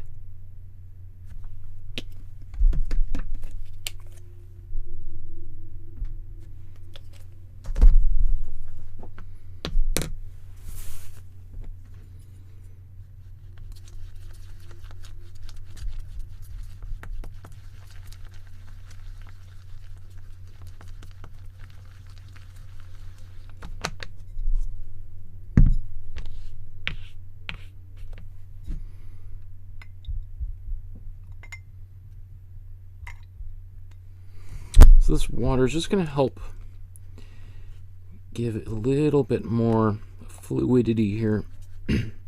I don't want, you didn't see me put too much in there because we only need a little bit.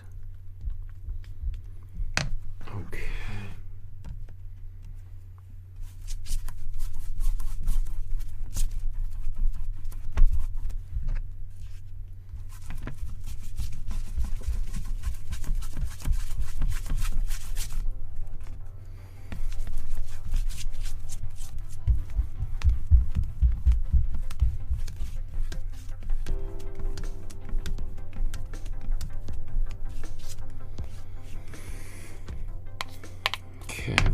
I've lost a little bit of my image, and I got these little, but we can just kind of go back over this.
So I can see some of the image there. Some of it's disappeared. We'll see when this dries. Worst comes to worst, we can do the transfer again. But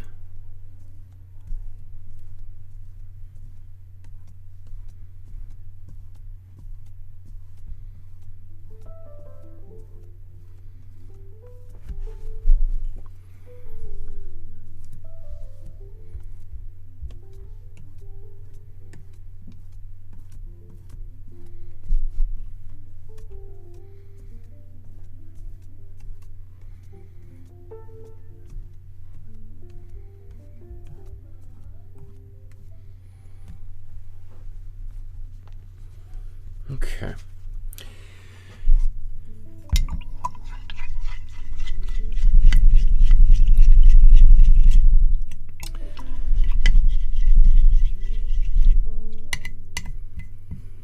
So we'll let that dry, those two paintings dry.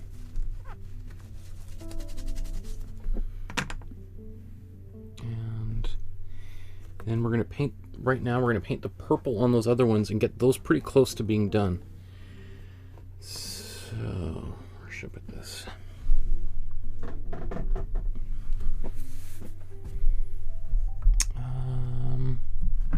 How about let's do this one, and that way we can get one finished, and then we'll start the other one. Actually, that's one. I'm going to clean this table off this.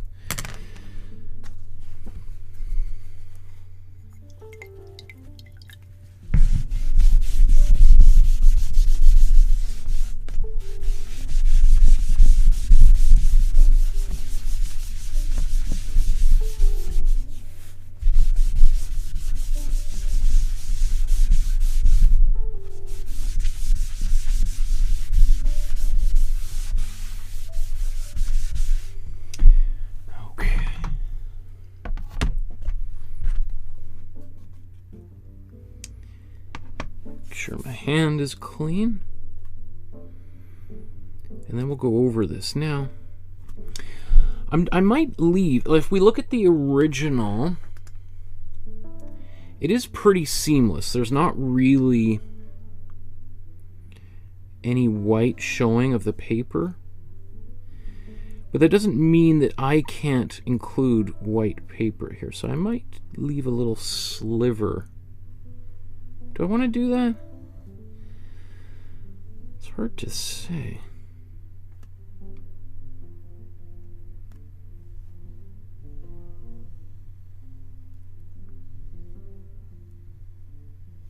The other thing we can do too is paint on top of the orange, and that's going to make a really dark line that will almost look like a shadow, like a raised part of the paper.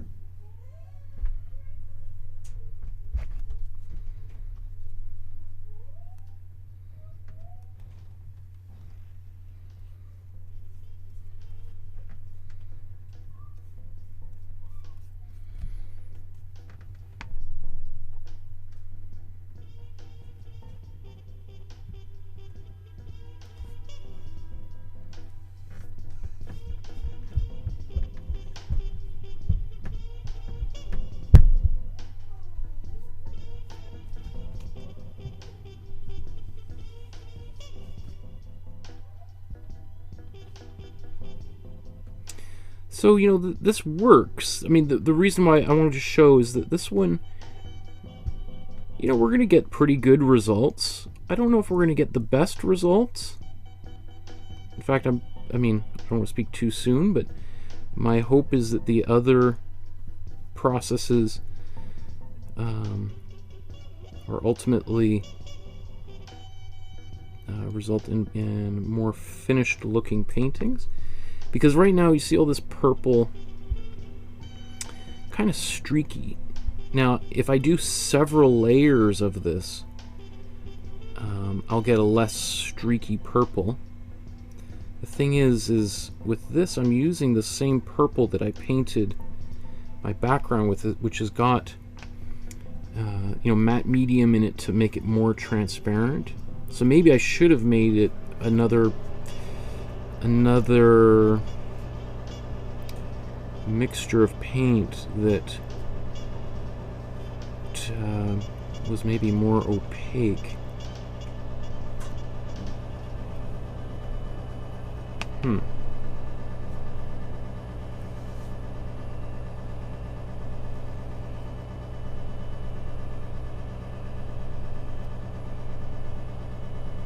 mean, I could still do that. I could still make another layer.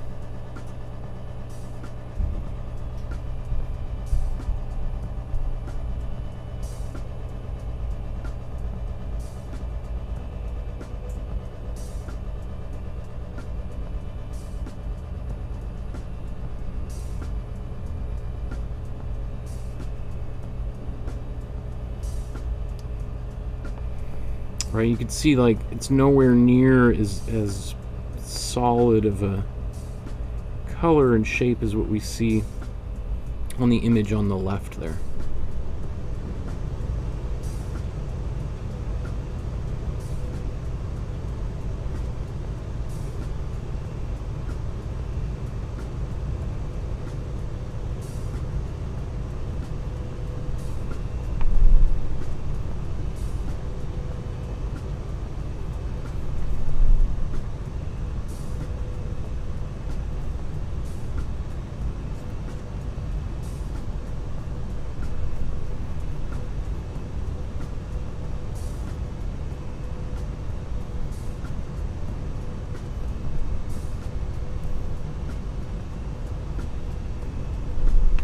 So I'm going to let this dry and we'll do a second coat of it. I think I'm going to go over top of that white after all. Didn't have the look that I was hoping for, or at least I just didn't take advantage of it very well.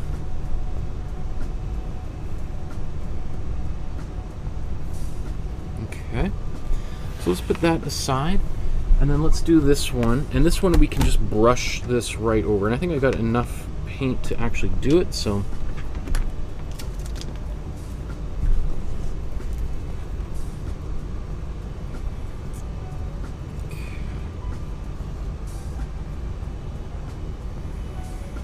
now I'm hoping that by applying the matte medium, or first by burnishing the tape, then applying the matte medium, and then applying the white, that if I go even against the tape or even almost maybe push under, it's going to prevent this purple from sneaking under the paint.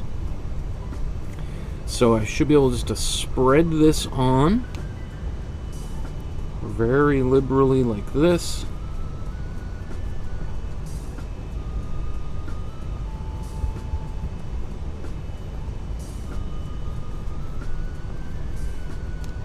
Right, and then I should be able to then go across, just like when one of his assistants painted the paper.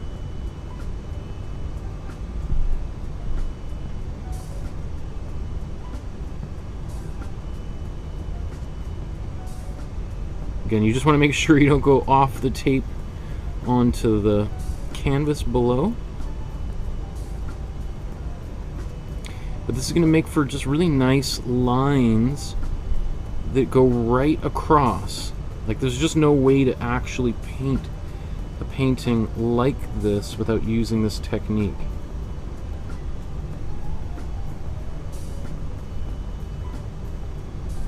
And in fact, if anything, a little bit of this streakiness can work in our favor.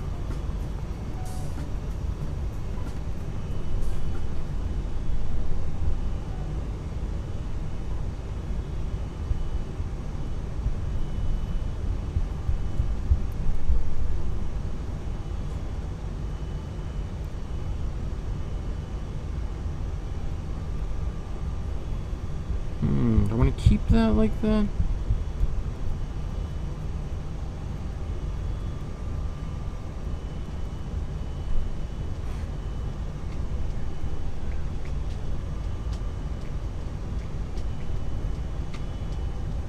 Yikes, okay.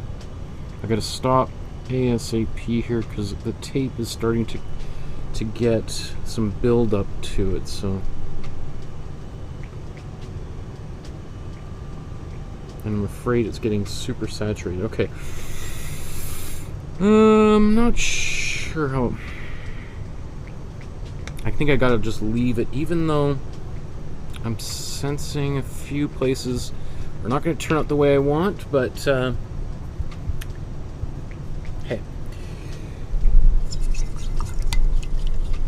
I'll let that dry.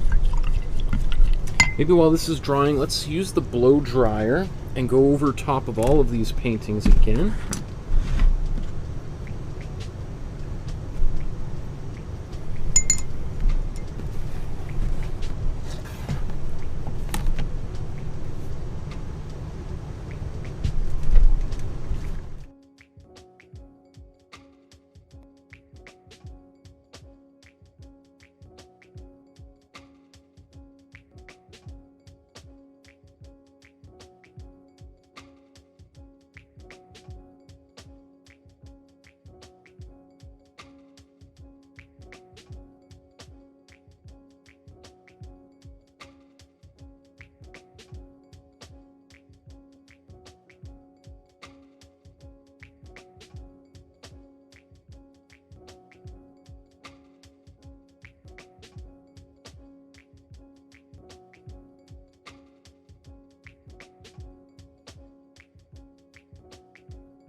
Okay, so this is still a little bit wet. I've got a lot of buildup of paint. I'm going to let that dry, and I'm just going to come back and work on this one and put another coat of purple on it. I was thinking about making this, in fact, let's do that. I'm going to make this again without putting the matte medium in it this time to dilute it.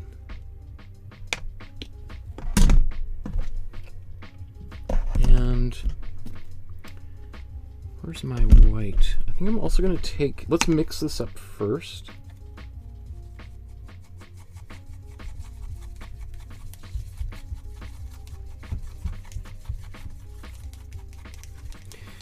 So, you know, sometimes the paintings, you know, don't necessarily always turn out the way you're hoping or you want. So I'm just going to take some of this white, not much.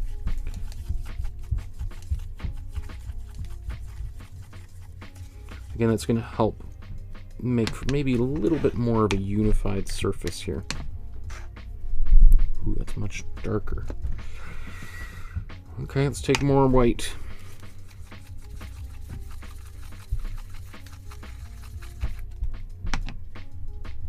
I mean, that does look nicer.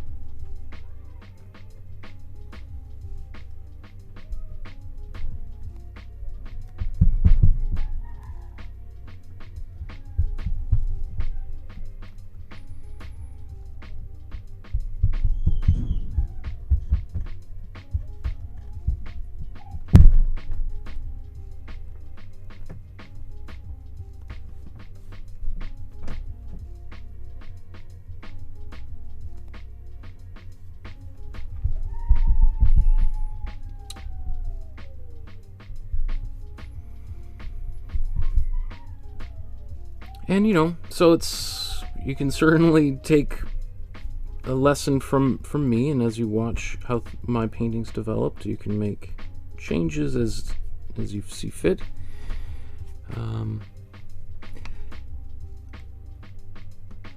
I think it's helpful just to see that, you know, I had I thought a pretty good plan before I began, and I think it's helpful to do a little bit of planning when you were working on a painting. But sometimes just things don't always go exactly according to plan. You have to make some changes on the fly.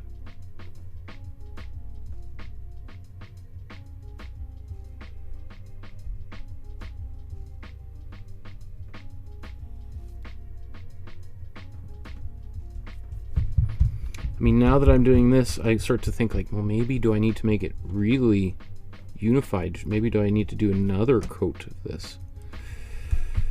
I don't know. I don't know. I think, you know, I'll peel off the tape of the other image, the other version here momentarily, and that might give me a clue. It might make me feel better about leaving this a little bit more painterly versus sharper and more unified solid color. Or I might not be happy with the one with the tape and go like, ew, yikes. Okay, now I really need to paint this one again, because sometimes that's just the way the cookie crumbles, right?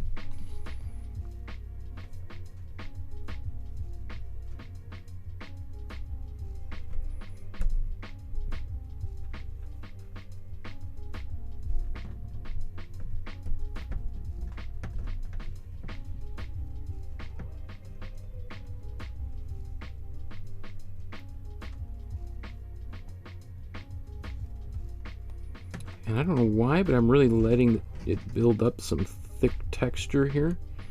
I think it's just because I got a lot of this paint and I want to use it. And it's, when you paint thicker, you build up mass tone. And so it's just more naturally thick. And less transparent.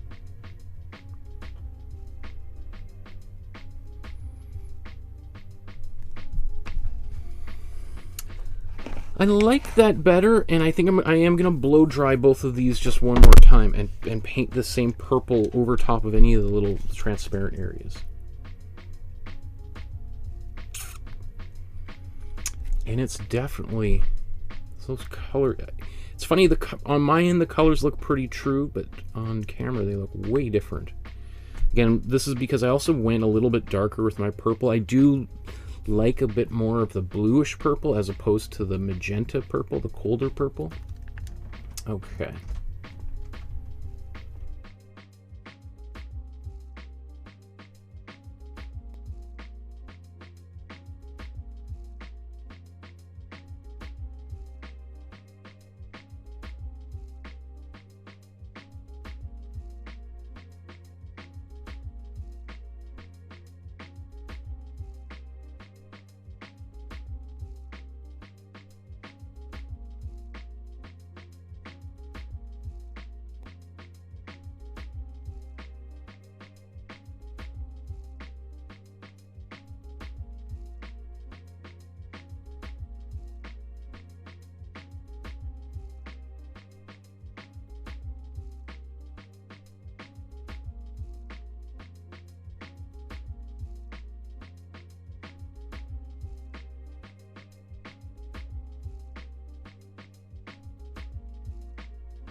Donna says, I think Michael has a werewolf.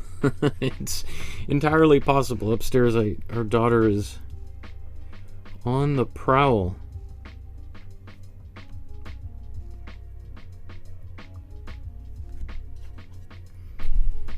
She's a very vocal child. Can't speak a word of anything yet, but lots of sounds. The one, she says, I guess she says a few words, like bye.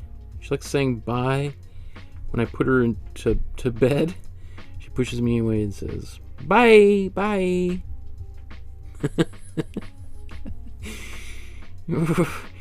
Which is pretty funny.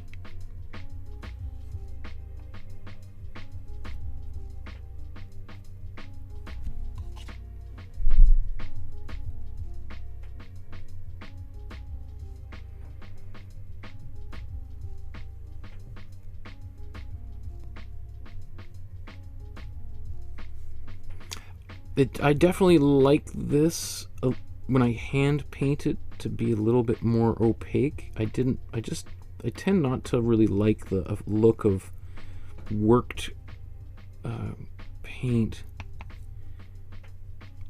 To me, and it's just my own personal preference makes my paintings look a little bit maybe sloppy or unfinished, as I sloppily do this line.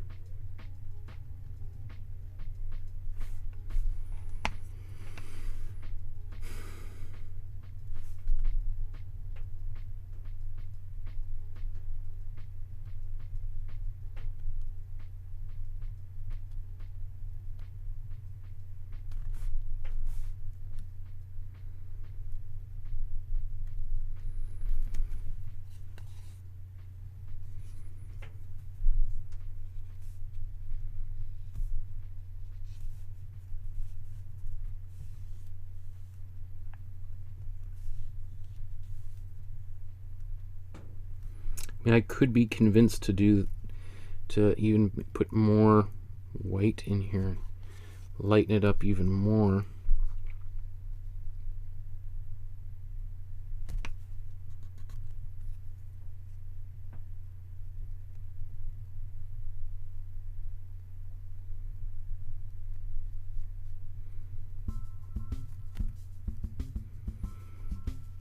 But at some point you just gotta call it a day and let that painting live its own life and do its own whatever it was intended to do.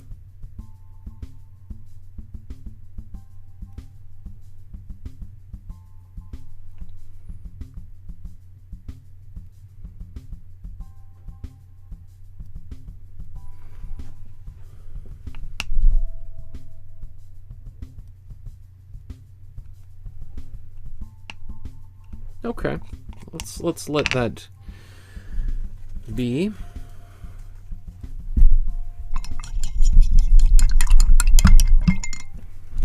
Okay, so let's move this off to the side. I'm going to peel this tape off. Obviously, very different purple here. So we'll see which purple looks better as I just... I'll move that out of the way. Okay, just making sure my fingers are nice and clean. Where should we start here? How about let's get another view loaded up here. Okay, so I'm going to pull this tape off carefully.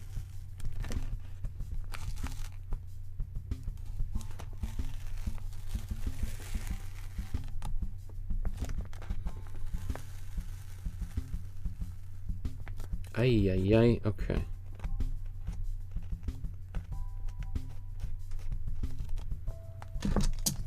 So you can see this is the canvas that's separated from there. That looks like this could be a problem.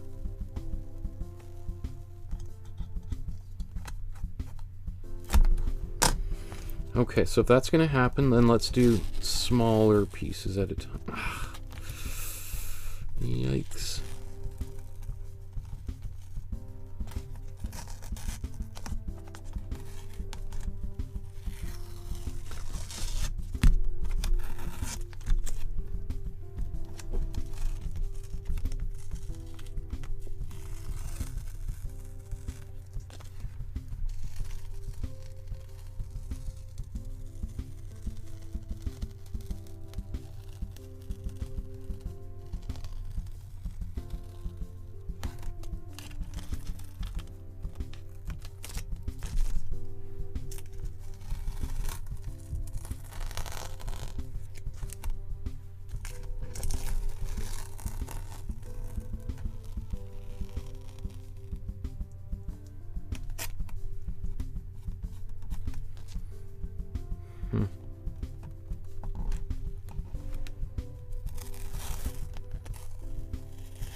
Right, I mean, I definitely like the texture that we see here.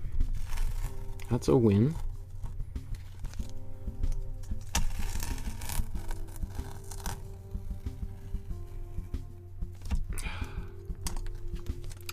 So I'm peeling some of the paint off. It's touch-upable, but I guess I should just be going much slower. I had a leak go under there, not good.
Okay, so let's just, before I'm going to do a little bit of touch-up, but it's worth just, here's where the paint tore off. So obviously the orange that was here, remember I was a little anxious before? That's exactly what happened. That's the orange that peeled off from the tape. So this orange wasn't completely dry. We have places like this where the canvas is pulled up, so I can glue that down. And then we've got a little bit of a spill that came through here. Let's see if I can just help this a little bit with my rag.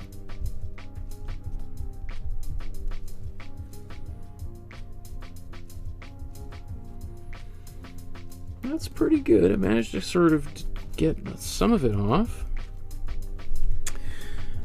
Okay, let's just take a small paintbrush. Oops.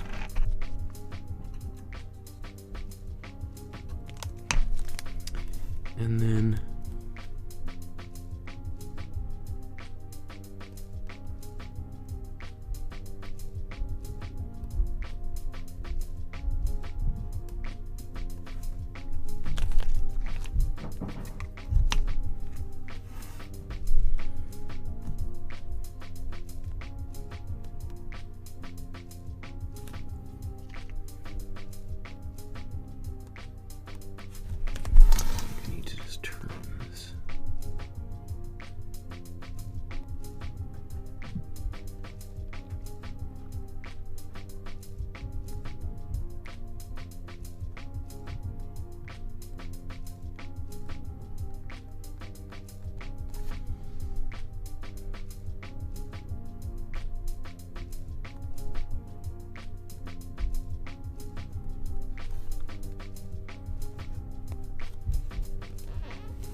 what's happening down here?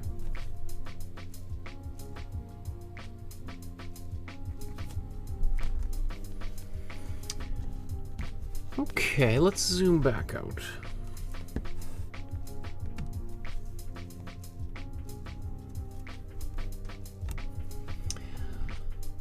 And let's see side by side. Look, obviously very different, but not bad. I mean, I actually really like the striations, the stripes on there.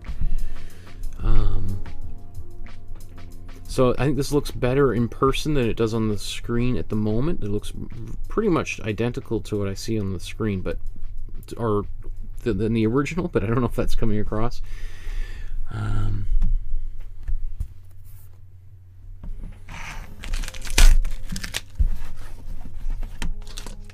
just see these side by side. You can see very different results here, much sharper lines, which is what I would want and what I expect. You know, to be honest, you know, the fact that it peels like that, I don't know if that bothers me entirely too much. Like, it kind of has a little bit of the look of maybe paper. If you see these in person, you'll see lots of little staples or push pins holding it all together. Some of it was done using glue, some of it was done without any glue. So let's put these to the side and work on the other one, and then who knows, we'll think about it as these dry.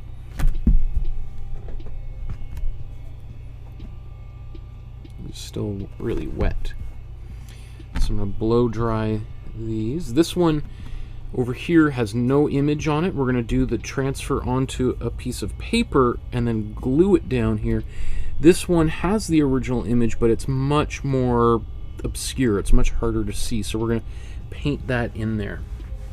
But let's give it a blow dry real quick first.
Okay, still lots of paint on these edges, just want to be careful of that.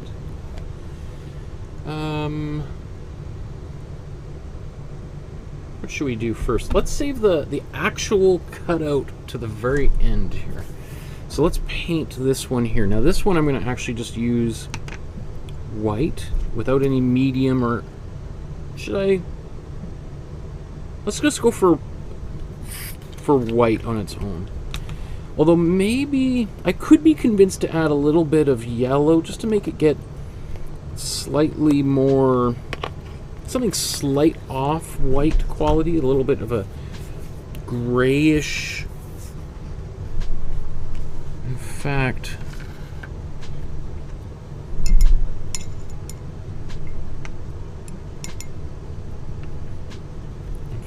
yeah, why don't I, if I take this purple here and I mix it with a little bit of yellow,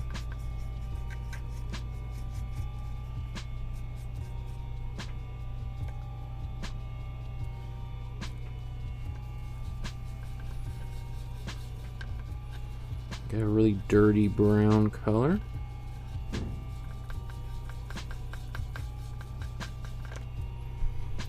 And I'm just going to mix a bit of this in here, just so I get a slight off-white color. Let's leave this up there for now.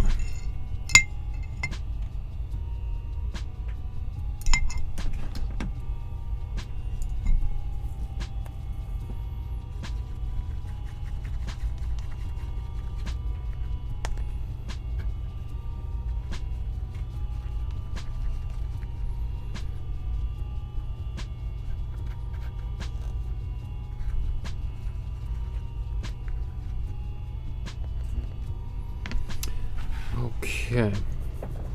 Now this image is almost entirely gone, so I'm going to have to use this as a bit of reference.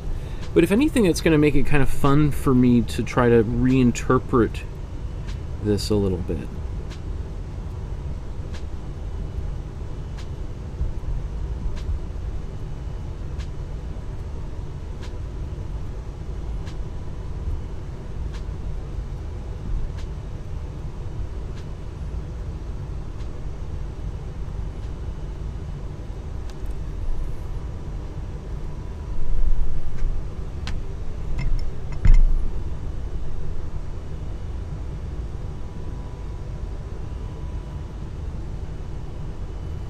Because I could see a few places where it's kind of poking through.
And I kind of want to go for, well, it depends. Like, in order to recreate the sort of scissor look, is just going for something maybe a little bit more angular.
Hi, love. Thank you, sweetheart. Flowers, Julie.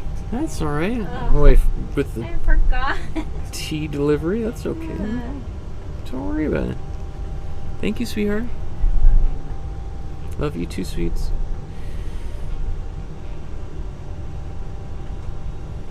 Maybe it's worth just zipping in here for a moment and oh, that crashed. Let's see how long that takes to boot back up.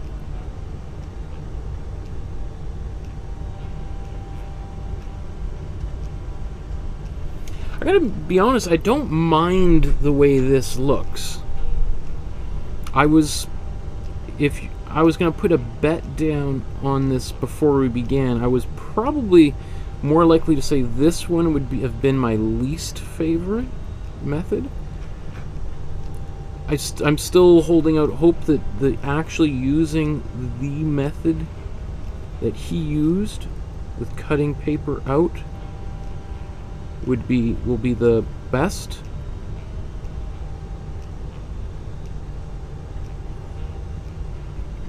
But again, you never know. Okay, here we are. There we go.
Okay, let's just take a look at that. It's definitely darker, obviously, the background than the original, but not super far off.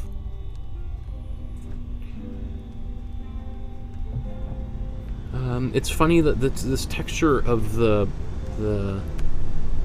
background, I liked it better when we used the tape than on this particular situation, but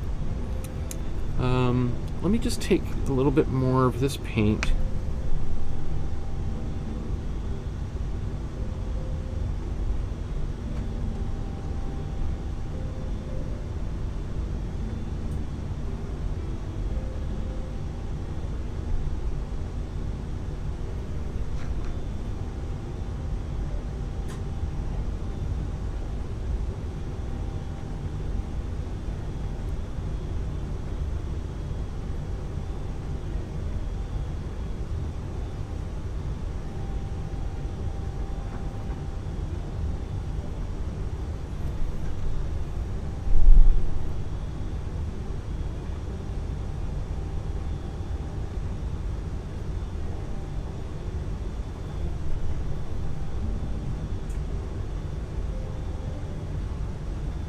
And of course, you could use whatever colors you want. Like, you could have used totally different color combinations than what we're using here.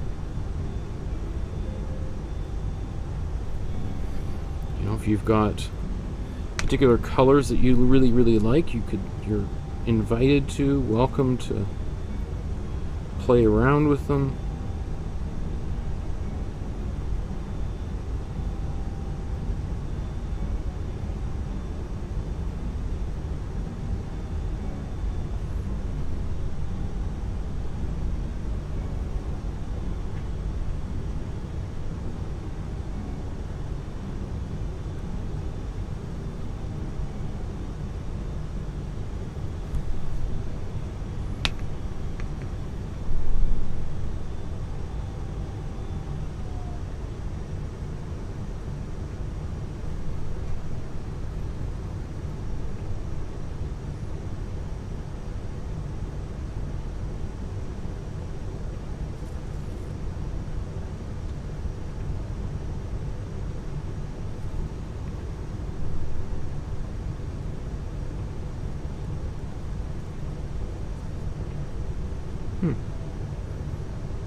This obviously works best when that first layer of white is dry, because there's places where it's still wet and I'm kind of peeling some of that, wiping some paint off.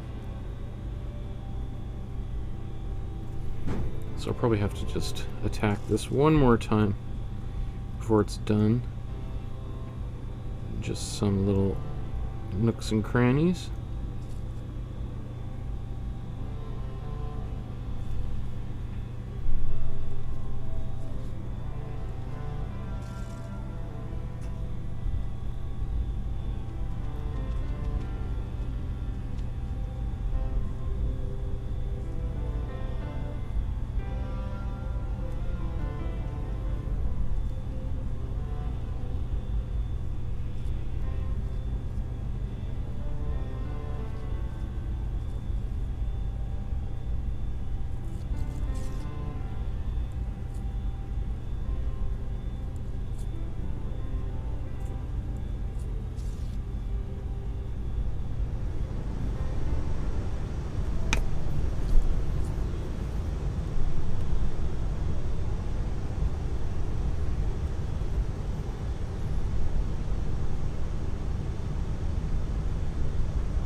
Okay.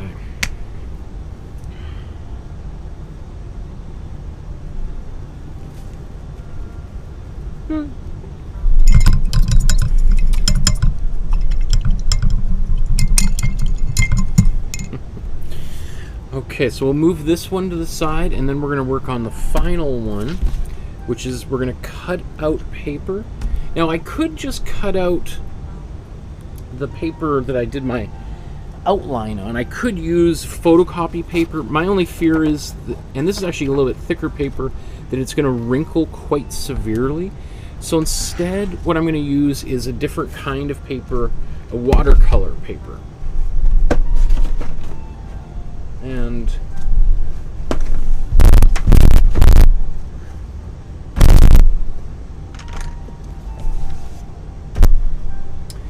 so here's some watercolor paper. Right, you can get this in a, you know, it comes in a big thick pack. Right, and it's going to take one of these off.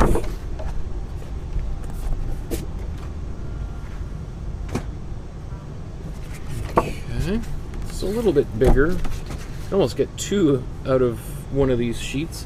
So maybe if, so the one thing that Matisse would have done is, again, he had an assistant prep these things for him. So let's, in this case, we're not painting any color onto these. I mean, I could do the other side if I really, if I could redo one of the paintings I did here if I'm not happy with the way it turned out. We're going to use my carbon paper again. And then I'm going to outline this.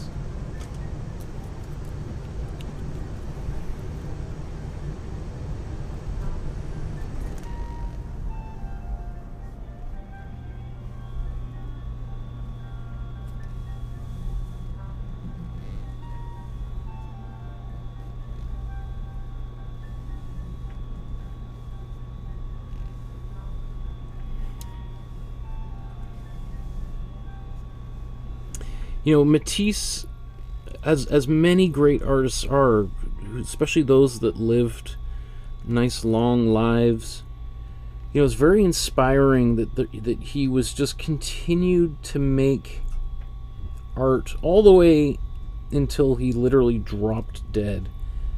You know, I find that super inspiring.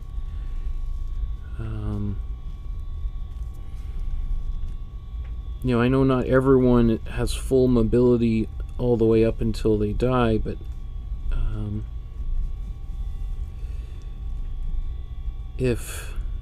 I hope that when I'm his age, my mind is still there, and I have some control over my body, and that I can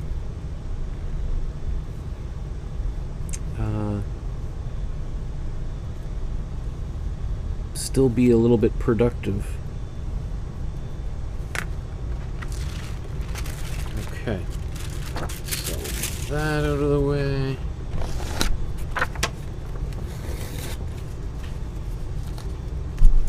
One thing I was going to suggest, if we were to, for instance, paint, you know, let's say I did this other side another color, I would actually probably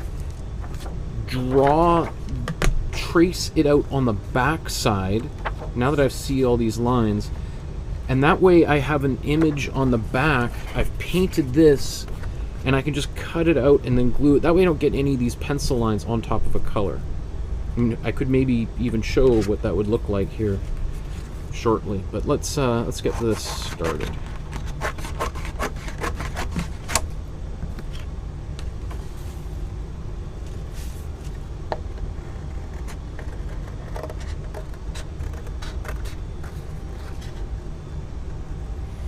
So I'm going to cut in a little bit. I don't really want the carbon paper, the black, on there, because I'm afraid of it like smudging all over the surface, doing exactly what I was just saying.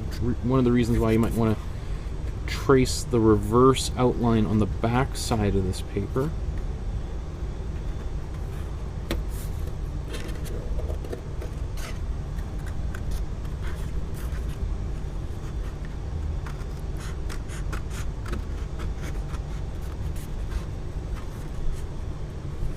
But Matisse wasn't really one who was too concerned with like cleanliness or perfection.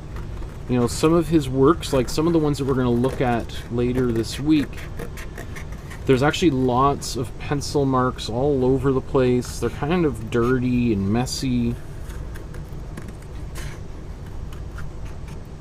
And I find that actually really inspiring. Like, I remember when I was younger, the art that I used to make, like when I was really young, I would get really, like, I remember erasing pencil marks and smudges off of drawings because I was like, oh, I got fingerprints all over it.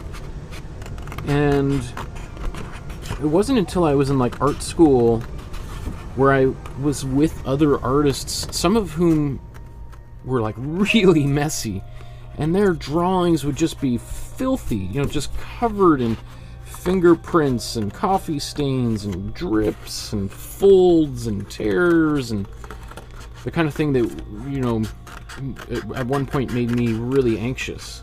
To be like, oh, those are exactly the kind of things I want to avoid. And yet they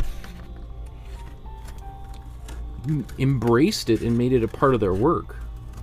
Kind of like when we did the Jean-Michel Basquiat painting, and we sort of deliberately, you know, we put little splatters and things all over it to make it look like it was, you know, not just fresh off the press somewhere, but that it had maybe lived a bit of its own life, and it had been stepped on, and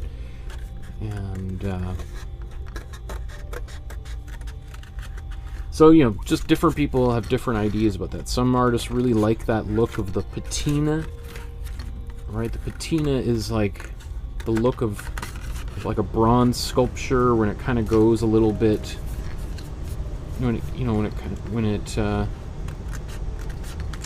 some of the finish kind of goes green and spotty, and some artists deliberately create that, encourage that look by doing things to the sculpture to give it that patina, whereas some other artists are, you know, polishing their sculpture constantly. Any fingerprints, they come out and they have it cleaned so it's perfect. So it's, again, it's a personal preference.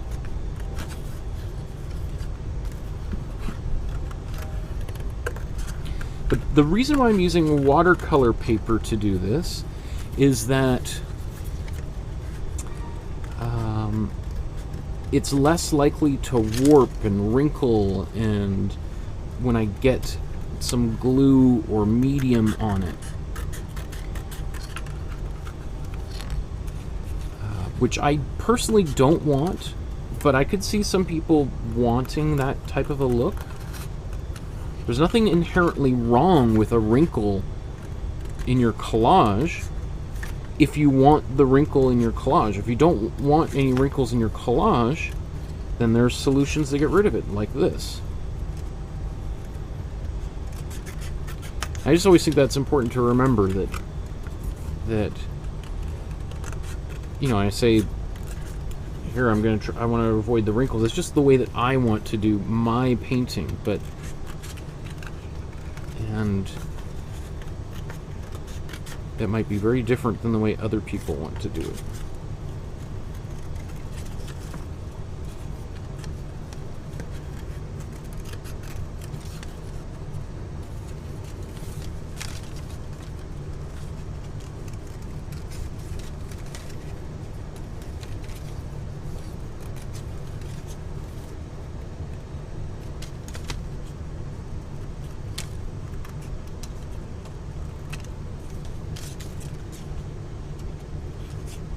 Okay.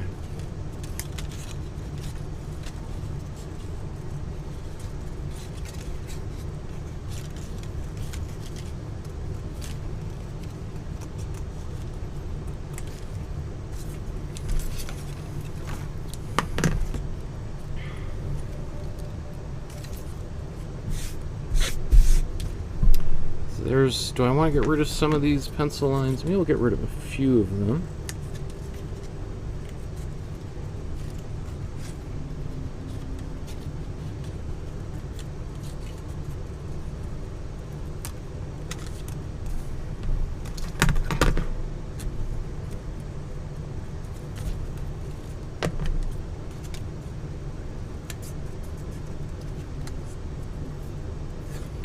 Matisse did do some pencil lines on them, and some of these things he just cut out intuitively. So that does look a lot more like the original. Surprise, surprise. Okay, now the trick is to get this onto the canvas. So what we're going to do is I'm going to put some matte, I'm going to paint matte medium onto the back side. I could potentially just paint matte medium over the entire surface and then stick this on top. I think what I'm going to do is, just for now, I'm going to paint this, stick this down, but I also want to get ready, because ultimately I want to put some books on top to help it dry. So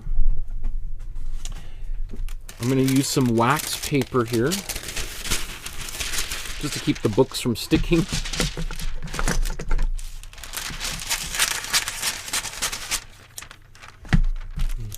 Okay. So that I can get that ready. And then I'll use that fittingly enough to help keep it nice and flat. Okay.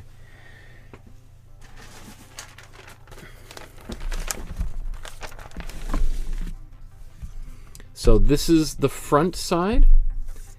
I'm going to put it on the back side. Okay. And let's get some matte medium out. I had another lid to use. I'll just use my... Actually, you know what? I'm going to use...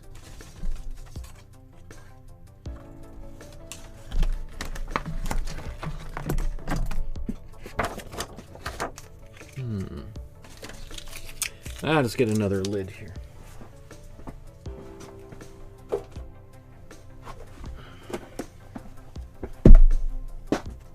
This is just for screws at one point.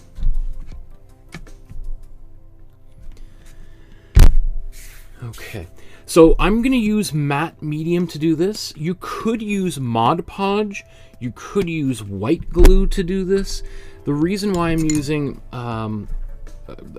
acrylic matte medium is because it's more archival. It's going to last a long time. It's not going to yellow or have any sort of ill effects that could happen with other materials.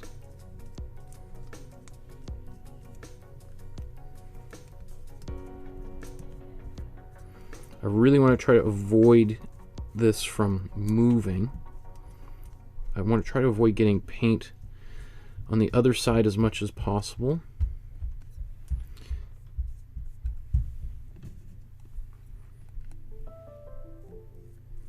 And so because I'm going to put a book on the top to help keep it flat, I don't need to put too much of this medium on here because it's going to get squeezed out the other side, right? So just sort of keep that in mind. And I got to go quick here because I can see it wants to start drying. I don't mind if a little bit of this squeezes out here because it's matte medium and I've painted with, my acrylics are very, very matte. Wow, that is drying quickly.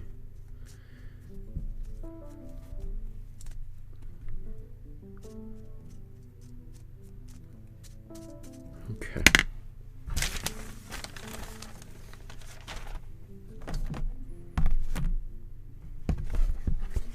Doesn't matter which way is up or down, does it? Let's do it like this. And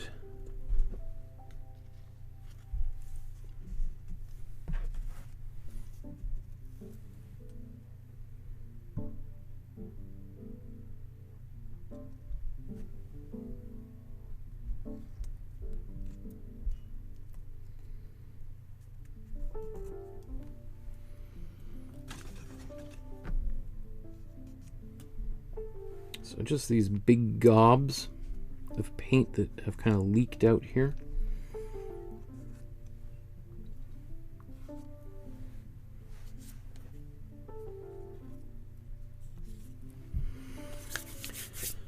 Okay.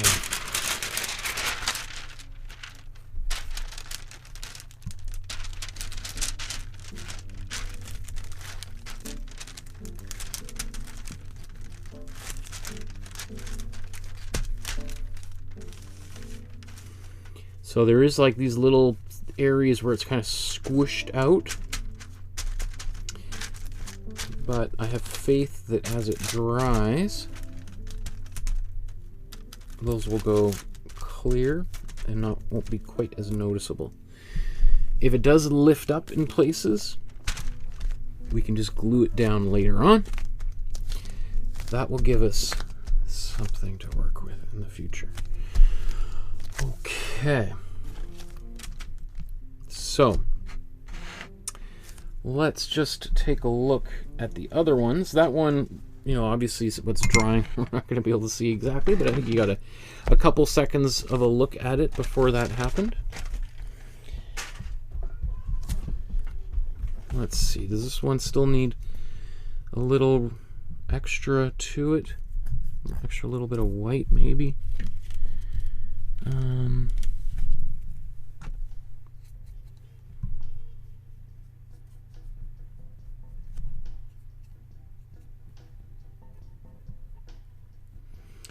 So that canvas that I just glued down, I'm going to leave that overnight. I don't want to disturb it. I'll let it sit there. It's going to take a while for all of that paint to dry, especially because it's now covered. It's going to be hard for the air to get at it.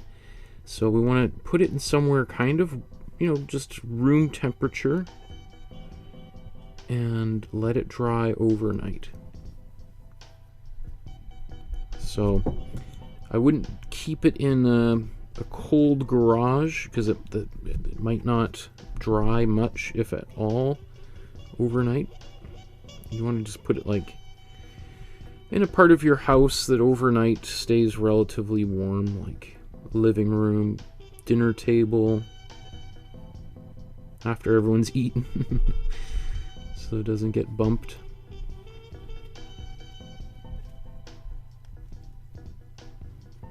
Okay.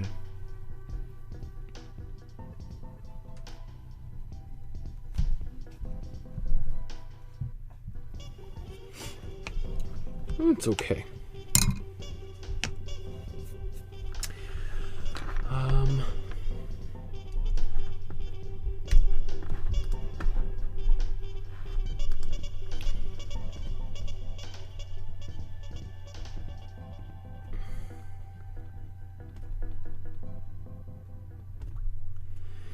So, last little finishing touches that I want to do are things like signatures that Matisse had on his paintings. So, let's get that, because I think there's a signature. I don't know if there was on both of them.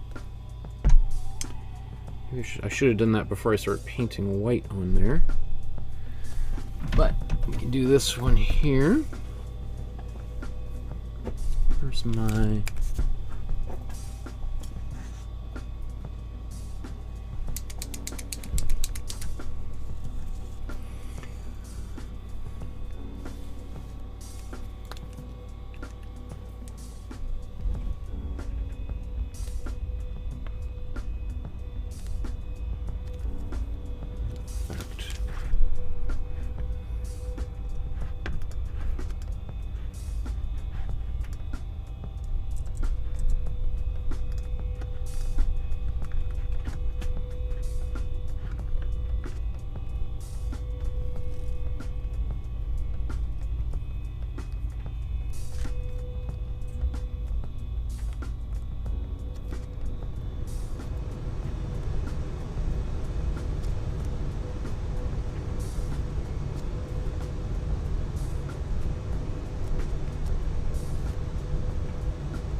one. We'll do a bunch of these here. Kind of funny to put the signature on a few of these, but so here's this other one. I'm going to put that there. Where did my carbon paper go?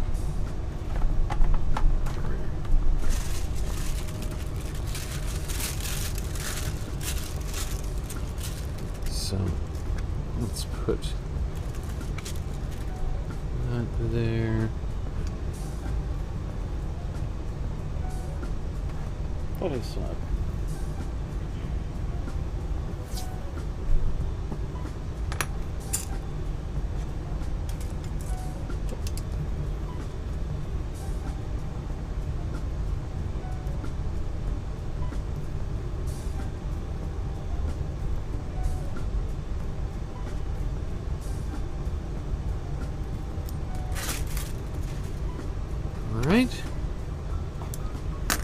So if you want to become a master forger, here's a few little lessons.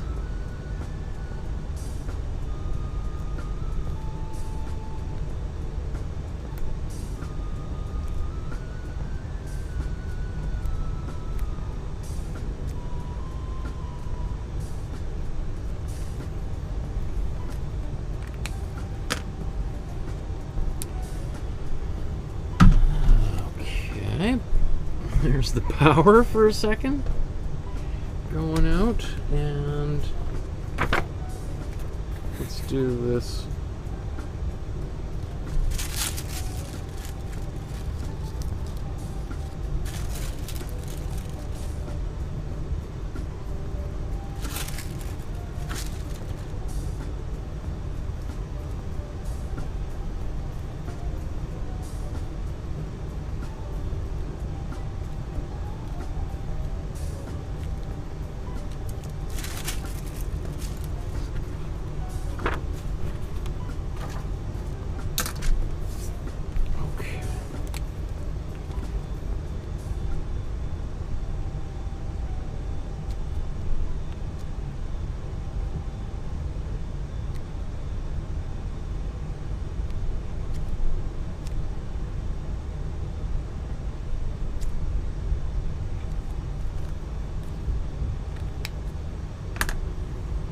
Okay, so let's look at all of these side by side. Obviously, one is disguised for the moment.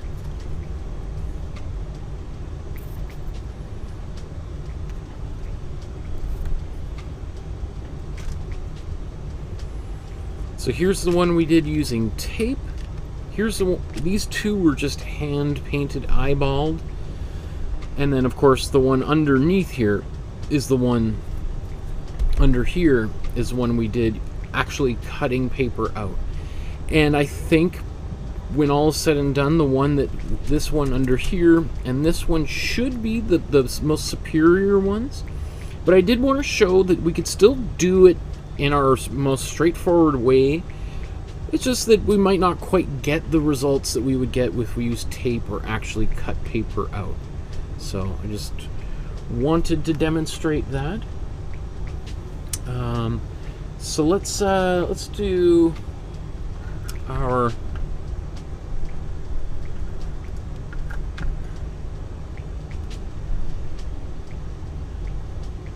okay. So let's do a little bit of quick side-by-side comparisons here before we finish up. So just as a quick reminder to encourage people to like, subscribe to the channel, hit the notification bell, and I would love for you to take a picture of the artwork that you've made today and upload it to the Facebook group, and so that we can see how yours turned out. Did you paint it without any tape? Or did you use tape? Did you cut paper out and glue it down? If you did glue it, what substance did you use? Did you use matte medium, Mod Podge, household glue, white glue, glue stick, crazy glue, contact cement, spray glue? There's so many different methods that we can use to stick things down. So I'd be super curious to see how that turned out. And if you found any of this at all inspiring or interesting, if it's worth the price of a cup of coffee, you can leave a donation down in the description down there below. So, let's take a look at how they turned out one last time. Oops.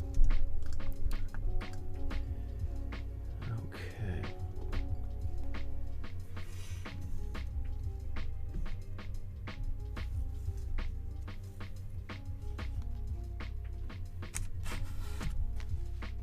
Here's one of them.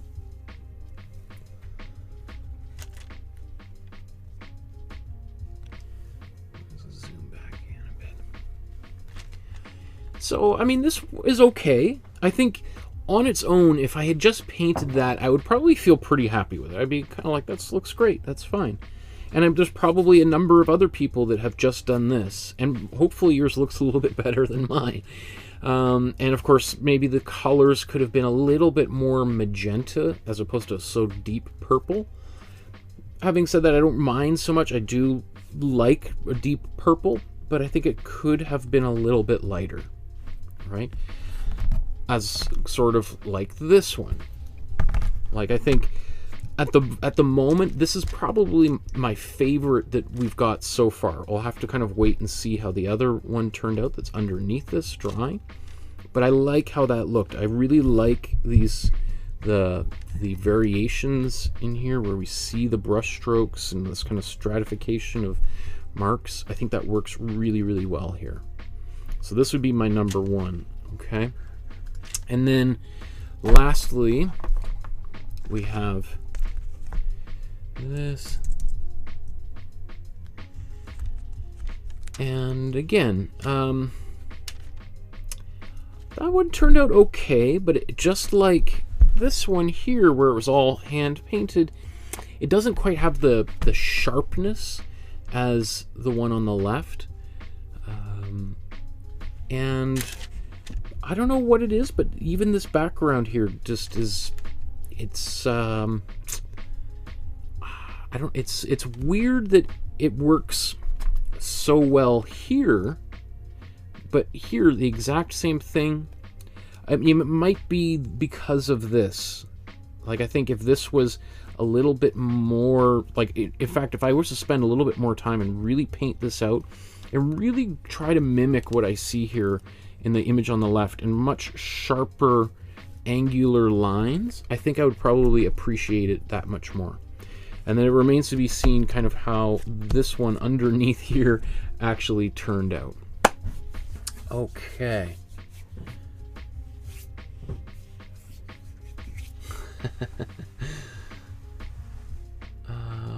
Is there somebody?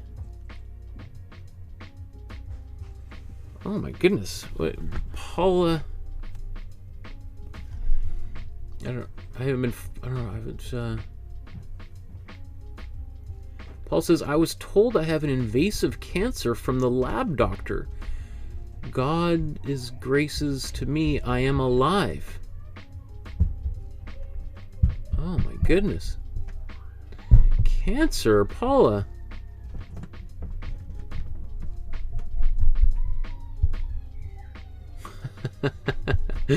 Paul says, thank you. I prayed to God there is no paints and brushes in heaven because I'd like to stay on to paint. Molly says, I'm sure there's paints in heaven, but still we want you painting here with us on earth. I'm glad you're okay. Oh, Paula, we wish you the best and the most speedy recovery from that. That's a bit of a shocking news. Oh my goodness. Well, I'm sure we'll have lots of opportunities to continue to paint with you for many, many, many more years. So we'll be here for you to continue paint along with us, as you will be here to paint along with us as well. So we'll see everyone, including Paula, back here tomorrow, same time, different day, but same place, as we paint a very simple portrait of Henri Matisse's daughter. And it's going to be a really nice, fun painting that we'll get done in less than 2 hours. So I'm looking forward to that. We're going to do a little bit more collage on Wednesday and Friday or Saturday, depending on, I can't remember the schedule. So please join me for those episodes as well. And we'll sort of take what we've learned from today and apply it to those future episodes. So I'm excited for that. So if you want to get some watercolor paper, that might be helpful, because that's exactly what we're going to be doing mostly over those next few days. Okay, everyone. So enjoy the rest of your evening, and all the best to you as well, Paula, and specifically. Enjoy your night, everybody. We'll talk to you again very, very soon. Bye-bye.